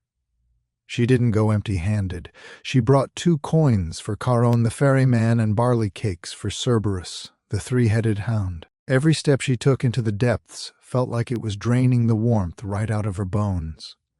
The air wasn't thick with smoke or fire. It was thick with a heavy, ancient silence. The souls she passed drifted by like faded memories, thin, hollow, and completely unreachable. At the river Acheron, Charon took her payment and rowed her across waters stained with the weight of forgotten grief. When she reached the threshold of Persephone's palace, Cerberus was there, snarling and ready to tear her apart. She tossed him the cakes, and the beast went quiet, licking his blood-stained jaws like a common dog. Inside, Persephone sat serene on an obsidian throne, her eyes looking like polished garnets. "You've come for beauty," the queen said, and her voice wasn't unkind. "But at what cost?" "I don't want it for myself," Psyche replied, her voice steady. "I have to deliver it to Aphrodite." Persephone nodded slowly. Maybe, in that moment, she recognized a fellow traveler in the madness of love. She handed Psyche a small, sealed box, plain, unmarked, and yet feeling unbearably heavy. "Do not open it," the queen warned. "This is not meant for your eyes." Psyche thanked her and turned to leave. The journey back was quieter, but the temptation was becoming louder with every step. The box seemed to pulse in her hands, a tiny wooden weight that held the secrets of a queen. Surely just a tiny peek couldn't hurt, right? She kept telling herself no, over and over, but that old familiar doubt started crawling back in. She started thinking, what if this beauty is the one thing that makes me worthy of Eros again? What if this is the final key to everything? She was so close to the surface. She could see the light of the upper world again. Her heart was racing, her fingers were twitching, and just as the sun hit her face for the first time in days, she cracked the lid. And instead of beauty, darkness just consumed her. The second Psyche opened that box, she wasn't met with radiance or light. Instead, this freezing mist spilled out like a breath straight from an open grave. It wasn't beauty at all. It was sleep, but not the kind of sleep you get after a long day. It was the deathless, heavy slumber of the underworld, something Persephone used to keep her power tucked away. Psyche didn't even have time to scream. She didn't even collapse hard. She just dropped. Her body fell softly onto the grass right at the edge of the mortal world, the box rolling away beside her. Her limbs were frozen, her breath went silent. She wasn't dead, but she definitely wasn't alive anymore. She was stuck in this eternal pause, her heart stilled by the very thing that got her in trouble the first time, her own curiosity. And, honestly, that could have been the end of her story. But love has this annoying, beautiful way of surviving even death. Way up on Olympus, Eros hadn't forgotten about her for a single second. His physical wounds from the lamp oil had healed, but his heart was still a wreck. He'd stayed away because his mother commanded it, but he was being tortured by visions of Psyche struggling through those impossible trials. When he found out she had actually gone down into the underworld for him, defying Aphrodite, staring death in the face, all for a chance at redemption, he realized she wasn't just some mortal girl anymore. She was a queen. Eros finally had enough. He defied his mother, bursting out of Olympus in a blaze of wings and golden light. He tore through the skies, splitting the clouds behind him until he found her. She looked like a marble statue lying there in the dusk. He hit his knees beside her and just wept, not just out of sadness, but out of rage and a level of regret that words can't even touch. He gently took the box and sealed it shut, locking the slumber back inside. Then, without a moment's hesitation, he leaned down and kissed her. It wasn't some calculated spell or a fairy tale gimmick. It was a promise. It was a plea. And slowly her eyes started to flutter. Psyche gasped as the mist of the underworld lifted like morning fog, and before she could even say a word, her hands were already reaching for him. "Eros?" she breathed. "You came back," he whispered, his voice shaking. "I never stopped loving you, Psyche. Not for a single second." He pulled her into his arms, holding her tighter than he ever had before, as if he were trying to merge their souls so they could never be separated again. In that moment, all of Olympus, the gods who had been watching the drama unfold with amusement, anger, or pity, finally got it. They realized that Eros, the god of love himself, had finally met his match. Their reunion literally shook the foundations of Olympus. You had Eros, the ultimate mommy's boy deity, finally standing up and defying his mother, and you had Psyche, a mere mortal, who had stared down death and didn't blink.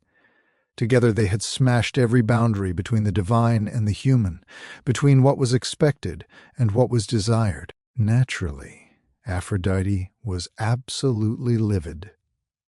She stormed into the high court of the gods, her eyes flashing with divine fury, demanding blood. "This girl has mocked us!" she shrieked. "She's meddled with sacred laws. She's corrupted my son, and she's made a joke of our authority.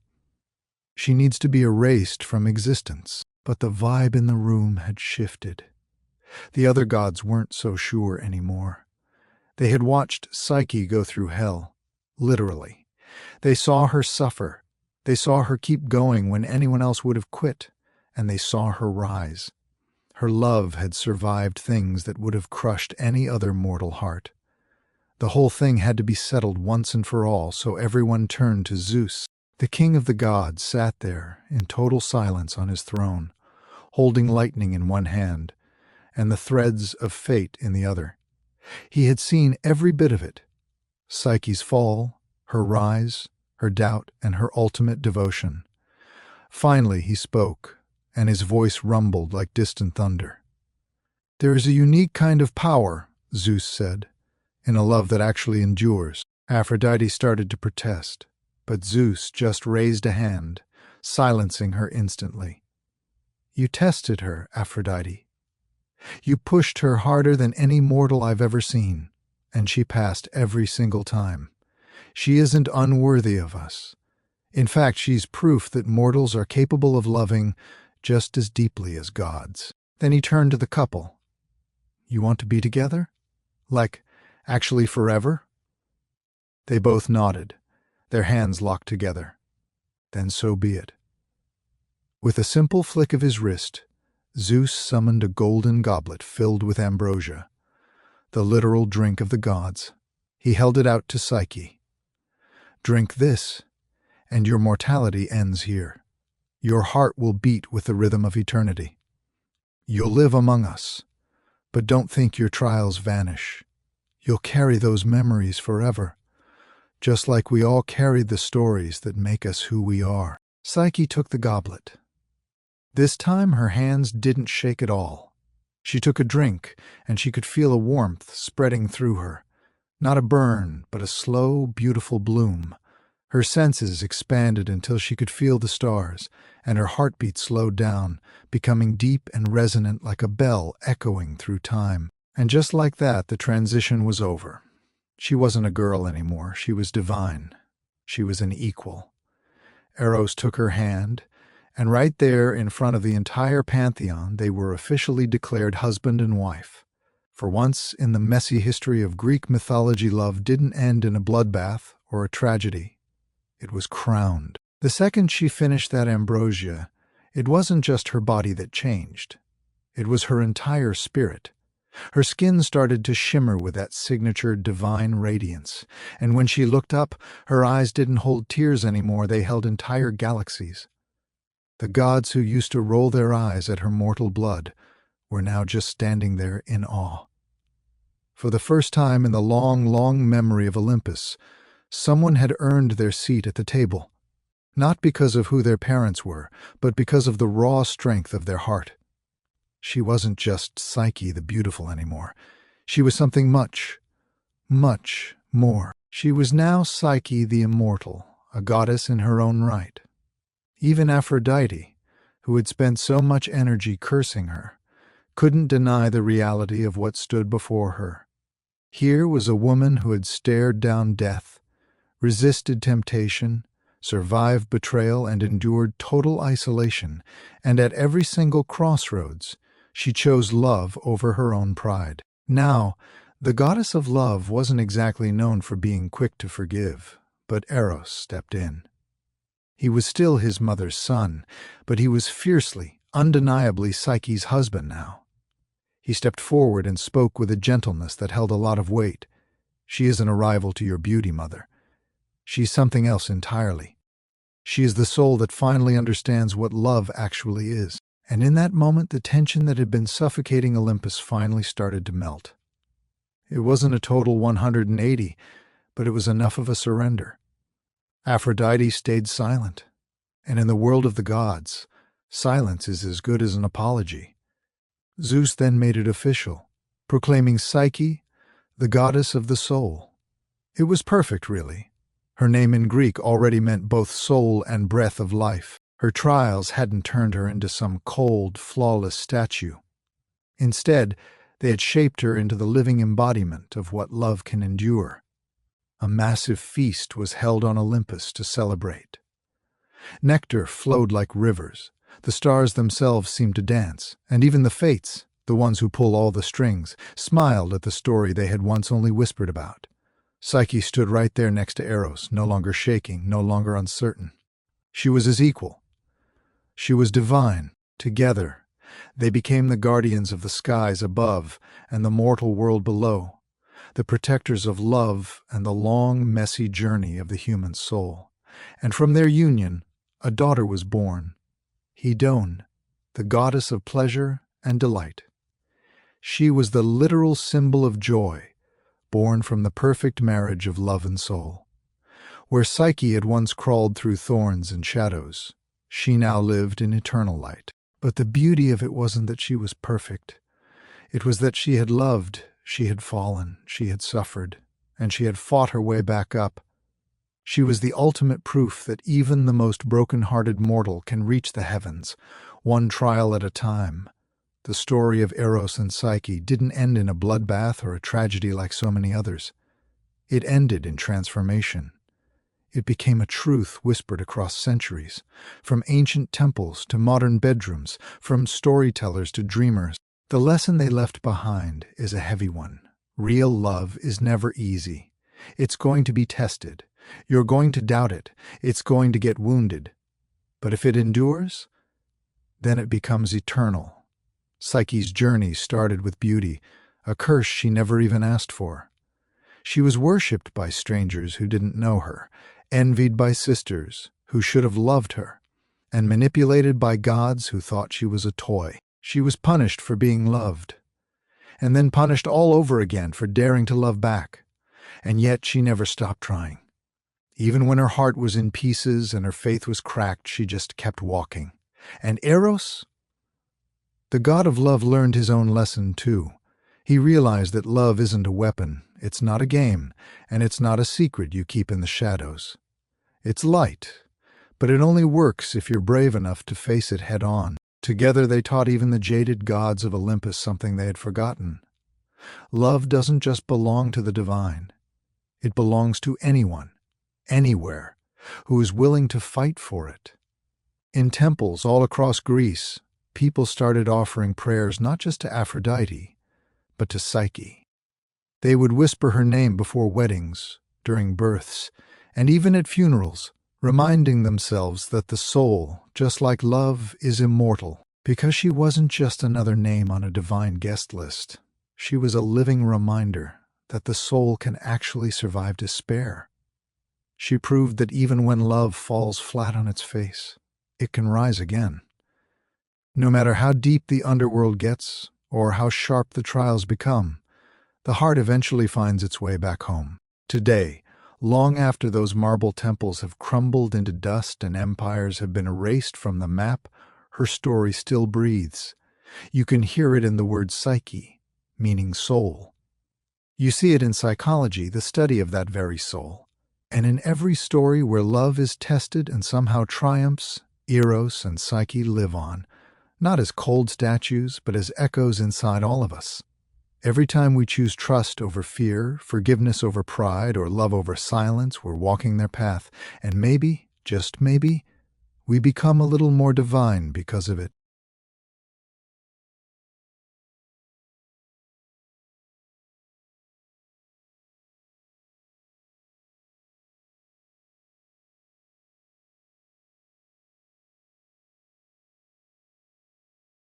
But before we get too comfortable with happy endings, we have to talk about Medusa.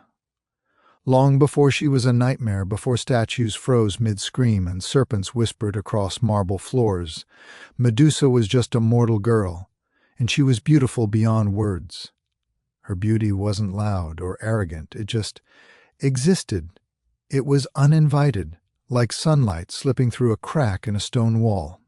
Her hair shimmered like strands of midnight silk, and her eyes held the kind of calm you only see in the ocean right before a massive storm. Her presence was quiet, but it was enough to unsettle kings and make gods stop in their tracks. It's ironic, really, because she was born into a family of literal monsters during a time when monsters were worshipped and feared in equal measure. Her sisters, Stheno and Uriel, were immortal, fierce, and monstrous by design. But Medusa was the outlier. She alone was mortal. She alone could die. And in a world of immortals, maybe that made her even more precious. But Medusa didn't want a throne, she didn't want a string of lovers, and she definitely didn't want a crown of divine favor. She chose something much rarer, devotion. As a young woman, she entered the sacred service of Athena, the virgin goddess of wisdom, war, and restraint. In that echoing marble temple perched high on the cliffs above the sea, Medusa spent her days sweeping floors, lighting incense, and whispering prayers long before the sun even thought about rising. She took vows of chastity, purity, and silence. She didn't do it because she had to, but because she truly believed in the ideal. She admired Athena, not just as a goddess, but as a role model, strong, untouchable, and completely above the chaotic mess of mortal hearts. But as time went on, people started to whisper. They said Medusa was like a living statue of Athena herself. Worshippers would come to the temple, but they weren't always looking at the altar.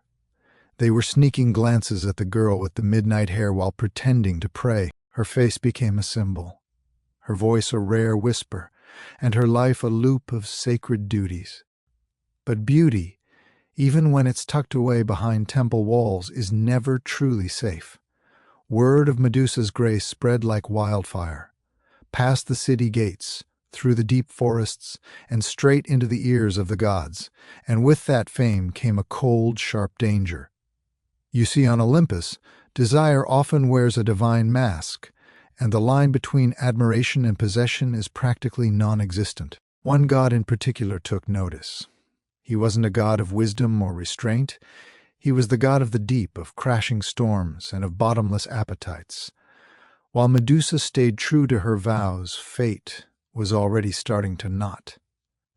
In the world of the gods, even purity can be seen as a provocation, and very soon, Medusa's sanctuary was about to become her prison. Far beneath the waves, in palaces made of coral and pride, Poseidon ruled with a hunger that never quite hit its limit. He had tamed monsters and birthed hurricanes, but now he was obsessed with something far less divine, a mortal girl named Medusa. It wasn't just her face that got to him, it was her stillness, her discipline, the fact that she was untouchable. She didn't belong to any man, any king, or any god. She had chosen a life that placed her miles away from the reach of desire, and ironically, that's exactly what tempted Poseidon the most. The more she prayed, the more he watched from the surf. And one evening when the tide was high and the temple was hauntingly empty, Poseidon rose from the sea. He didn't knock. Gods rarely ask for permission. He stepped into Athena's sacred space, the seawater pooling beneath his feet and soaking into the pristine marble. Medusa was alone, totally unsuspecting, and when she turned around, she found the sea god looming in the shadows. He had left his trident behind, but his hunger was right there in the open. She screamed for Athena, she begged for help, but her cries just echoed off the cold walls, unanswered. She tried to run, but temples built for worship aren't exactly designed for a getaway. And there, right beneath the cold stone gaze of Athena's own statue, Poseidon defiled everything that was sacred. It wasn't a romance, it was a violation. When he was done, Poseidon simply vanished, leaving nothing behind but the smell of salt and a deafening silence. Medusa was left broken, curled up at the feet of her goddess, waiting for justice, for comfort, or for any sign that the divine still cared. But justice is a rare commodity among the gods.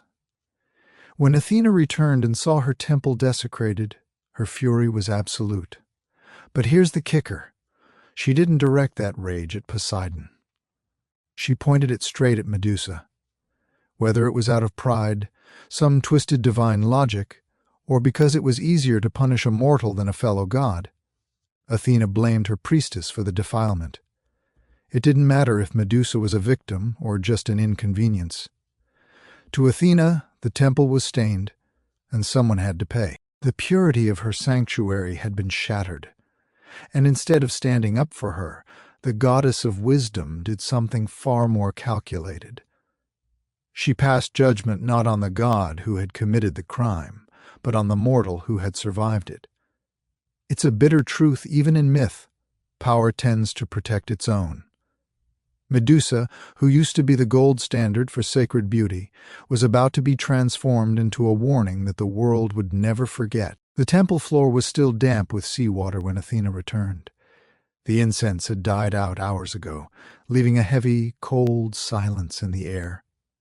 At the center of it all, Medusa was on her knees, head bowed in shame, literally sitting at the feet of the goddess she had devoted her life to.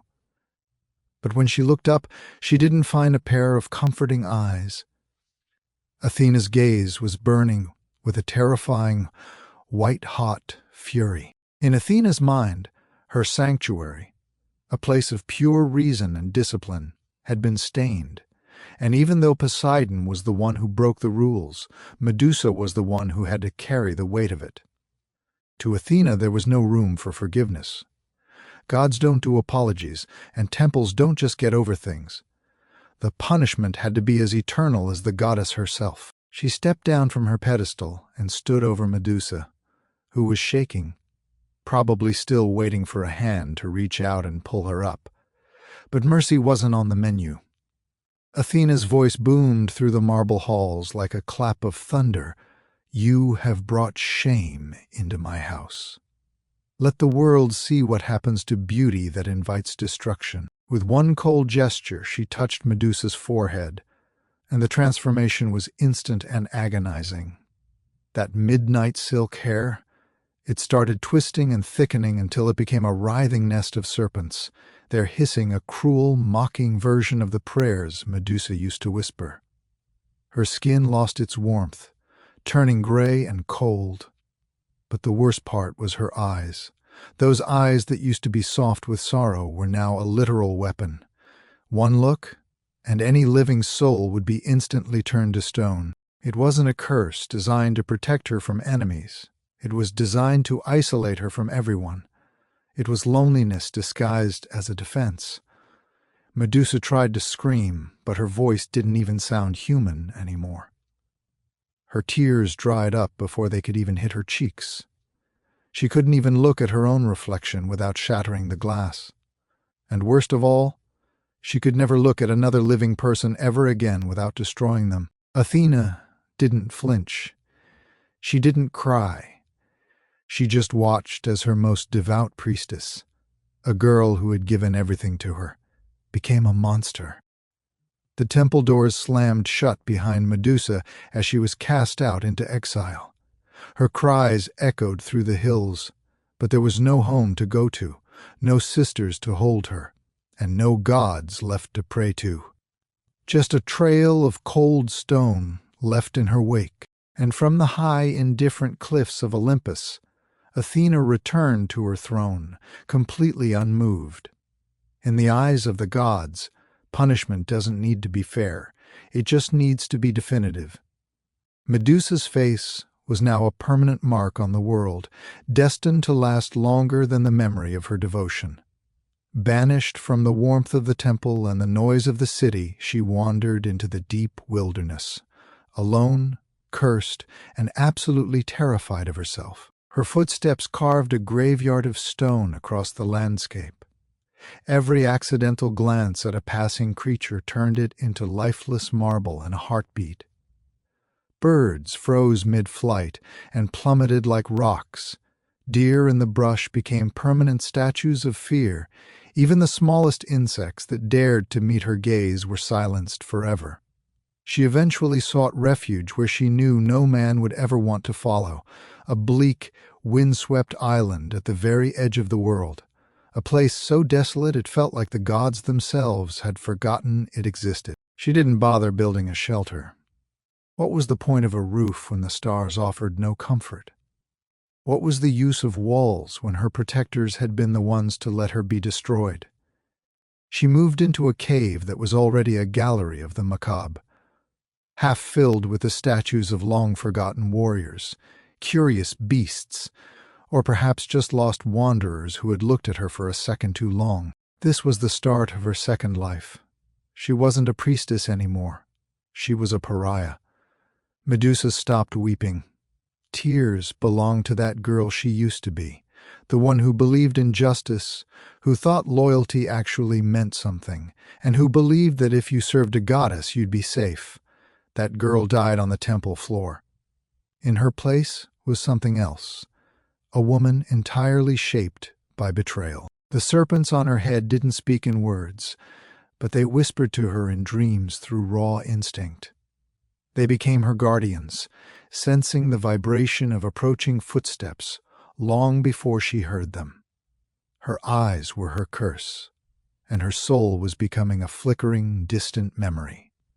She spent her time carving the walls of her cave with images of the life she lost, the temple, the faces she used to know, the hands she could no longer touch. Every now and then, a hero would show up.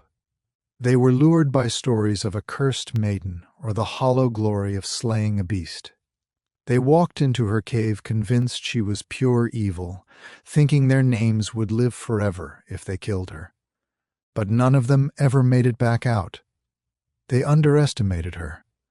Not just the power of her gaze, but the sheer weight of her pain. With every hero who turned to stone, Medusa felt her humanity slipping a little further away. She was becoming the very monster the world insisted she was. And the gods? They had already looked away, bored of the tragedy they created. Back in the bustling city-states of Greece, her name was changing. It wasn't spoken with pity anymore. It was passed around like a campfire ghost story, distorted, reshaped, and turned into a nightmare to keep children in their beds. Medusa, the Gorgon. Medusa, the cursed temptress. Medusa whose gaze turns men to stone. In the blink of an eye, her past as a devoted priestess, a girl who had dedicated every waking breath to the gods, was buried under layers of convenient myth. In its place, the world built a monster's tale, a creature with a nest of vipers for hair and eyes that held the cold, gray wrath of the underworld. They didn't tell the story of Poseidon's violation. They conveniently left out Athena's cruel, misplaced punishment. The gods' roles were edited out, smoothed over by poets and priests who preferred their deities spotless and their monsters clearly labeled. Children were warned to behave, or Medusa would come for them in the dark. Soldiers carved her image onto their shields, not to honor the woman she was, but to mock the thing she had become. Her face became a symbol of fear, a cautionary tale, and yet, ironically, her image was everywhere. Artists painted her on pottery. Her silhouette danced across floor mosaics. Her snarling face was carved into the very temple walls she used to sweep, used now as a weapon by the same gods who had cast her out. From her exile, Medusa could only feel the crushing weight of their words. She hadn't asked to be a legend. She hadn't asked to be feared. She had simply survived, and to those in power, survival itself is a threat. On the mainland, though, the whispers were different. In remote mountain villages, old women would leave small offerings near cave entrances, murmuring that Medusa was actually the protector of women who had been hurt. They didn't fear her. They pitied her. They called her the guardian of the wronged, but those voices were soft, and the thunderous roar of hero myths drowned them out. Medusa stayed hidden, unaware that her name had split into two, monster to some, martyr to others. All she knew was that no matter how deep she crawled into the earth, they would keep coming. Men with sharp swords and shining armor. Men who thought killing her was a shortcut to glory. Men who never cared about who she was, only what she had become. And somewhere, her final visitor was already being born. A boy who would grow into a hero, a man who would carry the weight of destiny on his shoulders. While Medusa lived in her world of stone and silence, Perseus was born into a different kind of prison, a prison of prophecy. Finding Medusa was a riddle wrapped in a nightmare. She lived at the absolute edge of the world, in a place where the sun feared to shine. To find her, Perseus first had to track down the Graia, 3 ancient sisters who shared a single eye and a single tooth between them. They were the only ones who knew the way to the Gorgon's lair.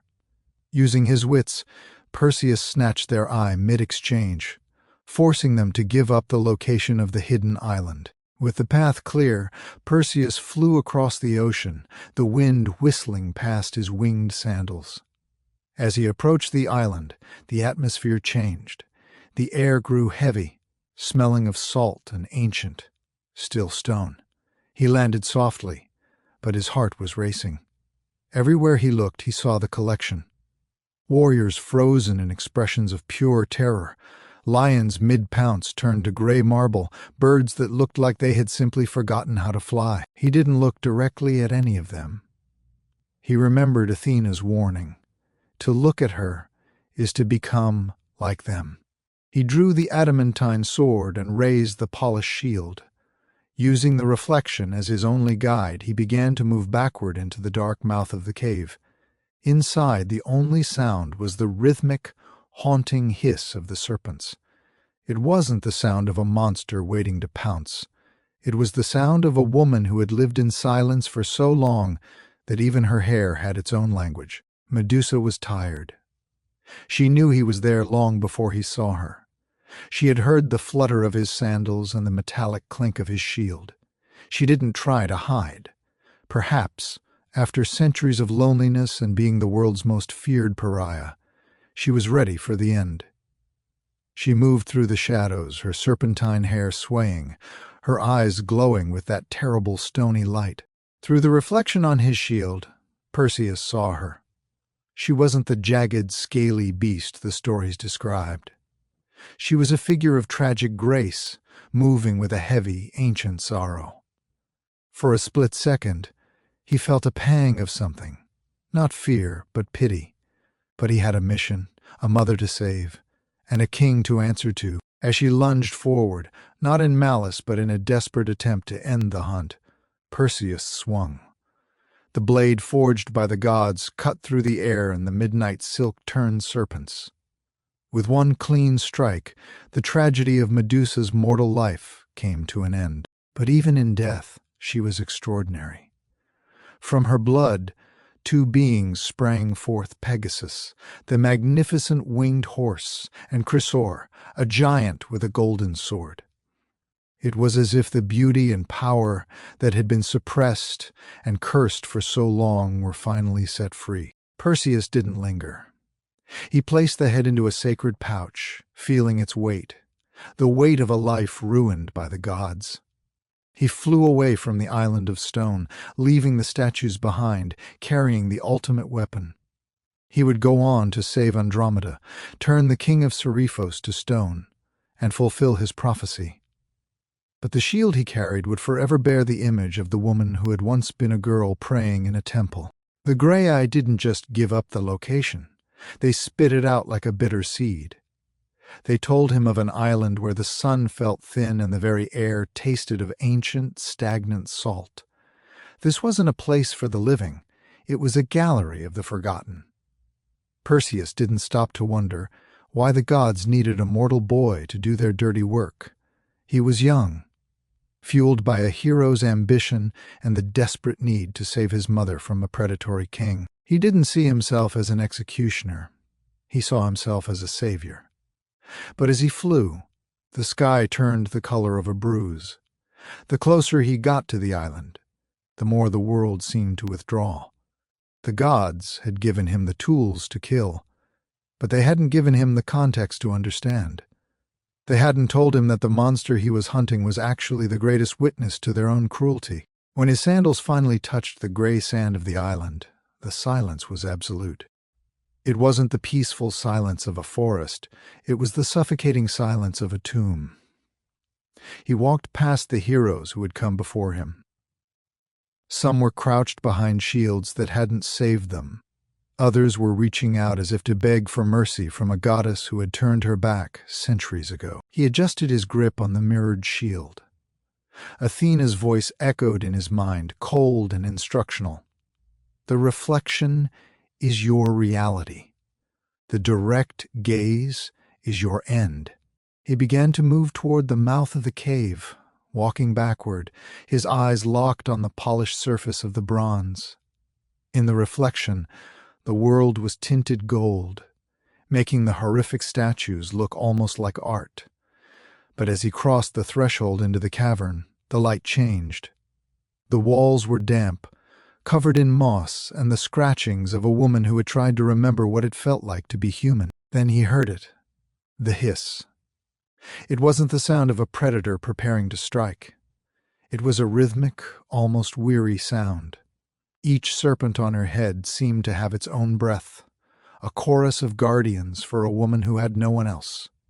Through the shield, he saw a shadow move. Medusa wasn't hiding. She didn't roar. She didn't lung out from the dark with claws bared. She moved with a slow, heavy grace, her serpentine hair swaying like seaweed in a dark current. In the mirror, Perseus saw her face. Even through the curse, even with the scales and the writhing snakes, there was a profound, bone-deep sadness in her features. She looked less like a beast, and more like a person who had been waiting a very long time for the lights to finally go out. He felt his pulse thrumming in his ears. He was close now. He could see the detail of her stone-gray skin in the reflection. She paused, her head tilting as if she could smell the divine bronze of his armor, the ozone of Zeus's lineage. She knew he was there. She knew the gods had finally sent their favorite son to finish what they had started in that temple all those years ago. The goddess had told him everything except the most important thing, why the statues looked not just terrified, but betrayed. In their final moments, those men hadn't realized they were facing a monster. They had realized they were the ones committing a crime against a woman who had already lost everything. Perseus crept deeper into the bowels of the cavern, the damp air sticking to his lungs. The smell was a suffocating mix of wet earth and snake musk. And then he found her. She wasn't pacing the halls like a predator. She was asleep, coiled on a cold bed of stone. In the reflection of his shield, Perseus saw her clearly. She had her arms wrapped around herself, huddled like a child trying to stay warm in a storm. Her face, captured in the bronze mirror, was hauntingly fragile. Even with the tangle of venomous serpents resting in a restless slumber across her brow, a strange, lingering beauty remained. She didn't look like a beast designed to kill.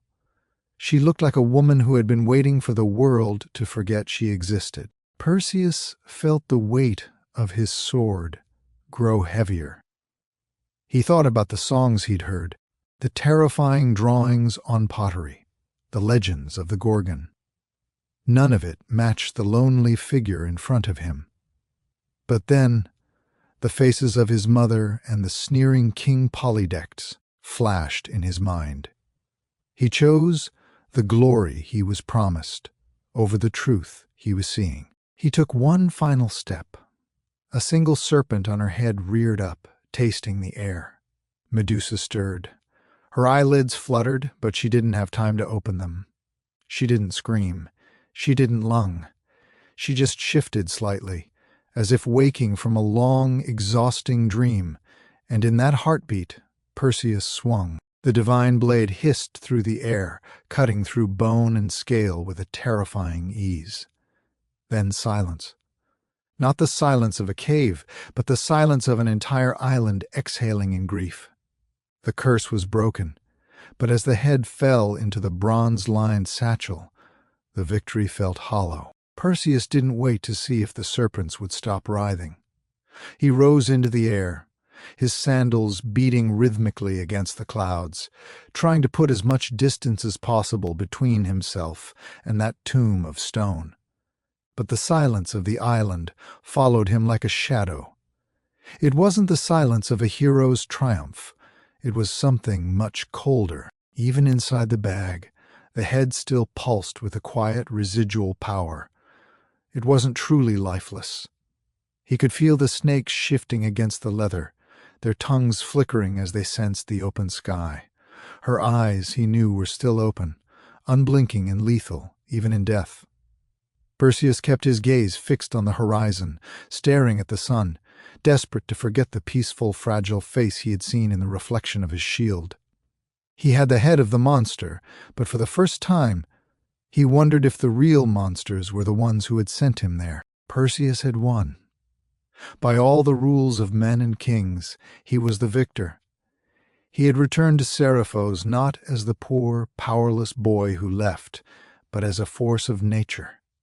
When he stood in that banquet hall and pulled the head from the satchel, it wasn't just Polydectes who turned to stone. It was the king's entire legacy of cruelty, frozen in a permanent, silent scream of granite.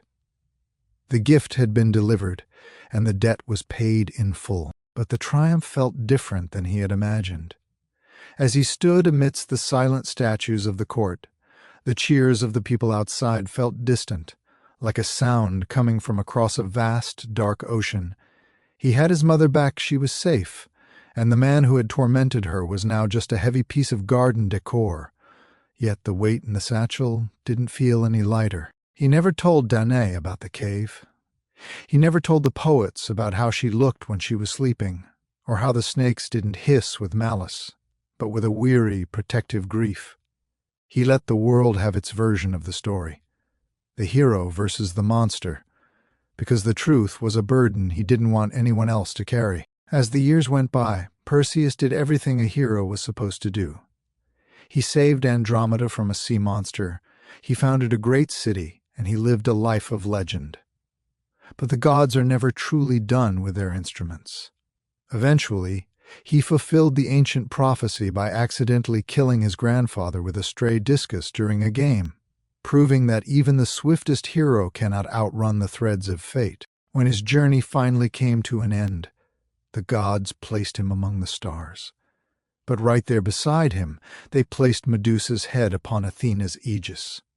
It became the ultimate symbol of protection, the Gorgonian, used to ward off evil and terrify enemies. The goddess who had cursed Medusa now wore her face as her most powerful shield. It's the ultimate irony of the myth. Medusa, who wanted only to be a quiet servant of the divine, became the eternal guardian of the very gods who abandoned her. Her story survived not just as a nightmare, but as a reminder that the line between a monster and a martyr is often drawn by the hand that holds the pen. To them, Medusa was a monster defeated, a tool used, an obstacle overcome. No one asked who she had been, but Perseus remembered. He remembered the way her body fell, and how her face in the mirror had not snarled, but pleaded. Still, the story spread quickly. Songs were sung, and temples were raised. Perseus was hailed as the Gorgon slayer, the champion of the gods, and the breaker of curses. They etched his name into marble, never once carving hers beside it. In his later years, he placed Medusa's head on Athena's shield by the goddess's own command. Her face, once scorned, was now turned outward as a weapon of divine justice. But it wasn't justice for her. It was justice for others. Even in death, Medusa served. Even in silence, her power remained. And Perseus, the golden hero, walked beneath the shadow of that shield for years to come. Every victory he won was achieved with the face of the woman he had slain. He was loved, while she was feared, and neither could change the roles the gods had written for them. After Perseus's triumph, Athena summoned him to Olympus, not just to praise him, but to claim what she believed had always belonged to her. She didn't want the sword, the sandals, or the helm of Hades. She wanted the head of Medusa. Perseus obeyed, offering the satchel without question. With practiced grace, Athena took the severed head of her former priestess and affixed it to her shield, her aegis, turning it into a weapon of legend. The Gorgon's face, once radiant and innocent, now snarled in frozen rage from the bronze curve of the goddess's arm. Wherever Athena marched, war followed. Enemies turned to stone at the sight of her. Cities fell, statues of the aegis spread across temples and coinage, and her shield became both a warning and a banner. But no one ever asked why Medusa had been cursed in the first place. Athena, the goddess of wisdom, carried the face of a woman she had once punished, wearing the tragedy of her victim as a badge of her own power. Not as a reminder, not out of guilt, but as a symbol of divine power. A cold, hard lesson in what happens when mortals overstep. Yet the whispers in the dark told a different story. Some suggested that Athena wasn't reclaiming a weapon at all, but was granting Medusa a twisted form of immortality. By placing her on the aegis, she ensured that Medusa would never be forgotten. The girl who had once wept in the shadows of the temple was now etched into the very fabric of eternity, forced upon the gods themselves as a permanent record of their actions. The truth, as it always is with the divine, was a jagged paradox.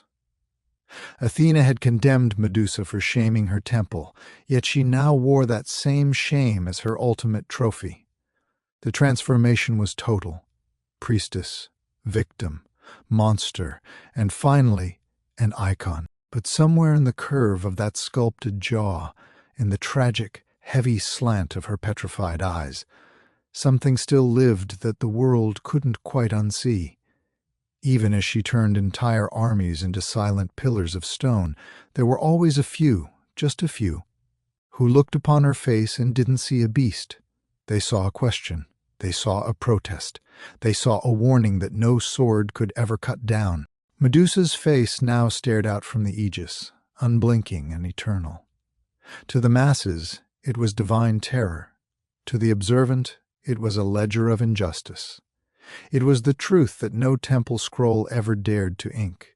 For centuries, soldiers marched behind that shield, never realizing the face they used to win their wars belonged to a woman who had never once raised a hand in violence. The weaponization of her trauma was complete. Still, those eyes continued to see. Long after her voice was stolen, her gaze bore witness to the rise and fall of empires. She watched kings claim glory and saw heroes turn into the very villains they claimed to hunt. She saw altars built for the men who called her a monster. But she also heard the prayers whispered by the women who actually understood what she had lost. Sometimes those women would leave offerings at hidden shrines. Tiny clay serpents, a lock of hair wrapped in humble cloth, a name whispered into the dirt where the gods couldn't hear. It wasn't out of fear. It was out of remembrance. Because long before she was a cautionary tale, she had been a protector. Her cave was a graveyard for conquerors, yes, but it was also the only sanctuary where the hunted were truly untouchable. In time, her legend fractured. To the powerful, she remained the Gorgon. To the wronged, she became something else entirely, a symbol of resistance, a goddess of wounded justice, and a spirit that stood like a wall between the predator and the prey. Her myth bent and twisted as all myths do, but the core remained unshakable. A woman wronged. A soul that refused to be erased. A woman reshaped by pain. A woman whose story had been stolen, but whose stare could never be taken away. Her gaze endured, burning through paintings, sculptures, shields, coins, and the collective subconscious of dreams. And in every retelling, someone new would pause. Someone would finally ask the question that the poets had tried to bury. Was she really the monster? And in that single spark of doubt, Medusa lived again. Centuries didn't just pass, they eroded the world. Empires crumbled into dust, and the names of the heroes who hunted her faded from the common tongue. New gods rose with new names, but Medusa endured. She wasn't flesh and blood anymore, she was symbol and shadow. Her face, chiseled into marble and cast in bronze, migrated across borders and cultures. From the grand halls of Byzantium to the hidden corners of Rome, her image lingered just beneath the surface of human memory. But as the ages rolled on, something strange began to happen. The tale began to split, cracking like old marble. In one version she remained the Gorgon, the serpent-haired killer who turned men to stone with a glance. Her head was a talisman, a weapon against evil, mounted above city gates and forged into the armor of kings. Soldiers still carried her into the heat of battle, hoping her legend would strike a fear deeper and colder than any bronze spear could reach. But another story was growing in the cracks of the first. This one was whispered by poets who knew the weight of a secret, by philosophers who questioned the nature of justice, and by women whose voices had been erased from the official scrolls. In this version, Medusa was not a beast to be slain. She was a woman wronged. She was punished for her beauty and cursed for a crime committed against her. This version of the story didn't roar for blood. It murmured for the truth. It asked the questions that turned the gods' own wisdom against them. Why did the goddess of wisdom punish her own servant? Why did the god of the sea face no consequence for his hunger? Why did so many men hunt her for glory when all she ever wanted was the peace of her own solitude? As the two stories tangled like the serpents on her head, Medusa became something more than a myth. She became a mirror. When people looked at her, they no longer just saw a monster. They saw a reflection of how the world treats those it cannot control and those it has already broken. In taverns, in libraries, and in the hidden corners of crumbling temples, these questions bloomed like weeds in the cracks of marble. Slowly, the image of Medusa began to shift once more. She became a mirror, not of terror, but of truth. Women began to see themselves in her, survivors of violence, victims of forced silence, and souls labeled as monsters simply because they were feared. Her serpents were no longer seen as a punishment, but as a crown of protection. Her eyes were not a curse, but a defense sharpened by the ultimate betrayal. Even now, in our modern world of art and digital stories, Medusa rises again, not to petrify, but to testify. She stares out from canvases with a mixture of grief and fury that demands to be acknowledged. Her story is retold today not to glorify Perseus as a champion, but to ask why he was ever called a hero in the first place. Because myths, like us, evolve. They remind us that sometimes the true monster is not the one with fangs or snakes for hair, but the one holding the sword and the one writing the history books. In every generation that dares to question the old narrative, Medusa blinks just once from the shadows and watches as we finally begin to understand.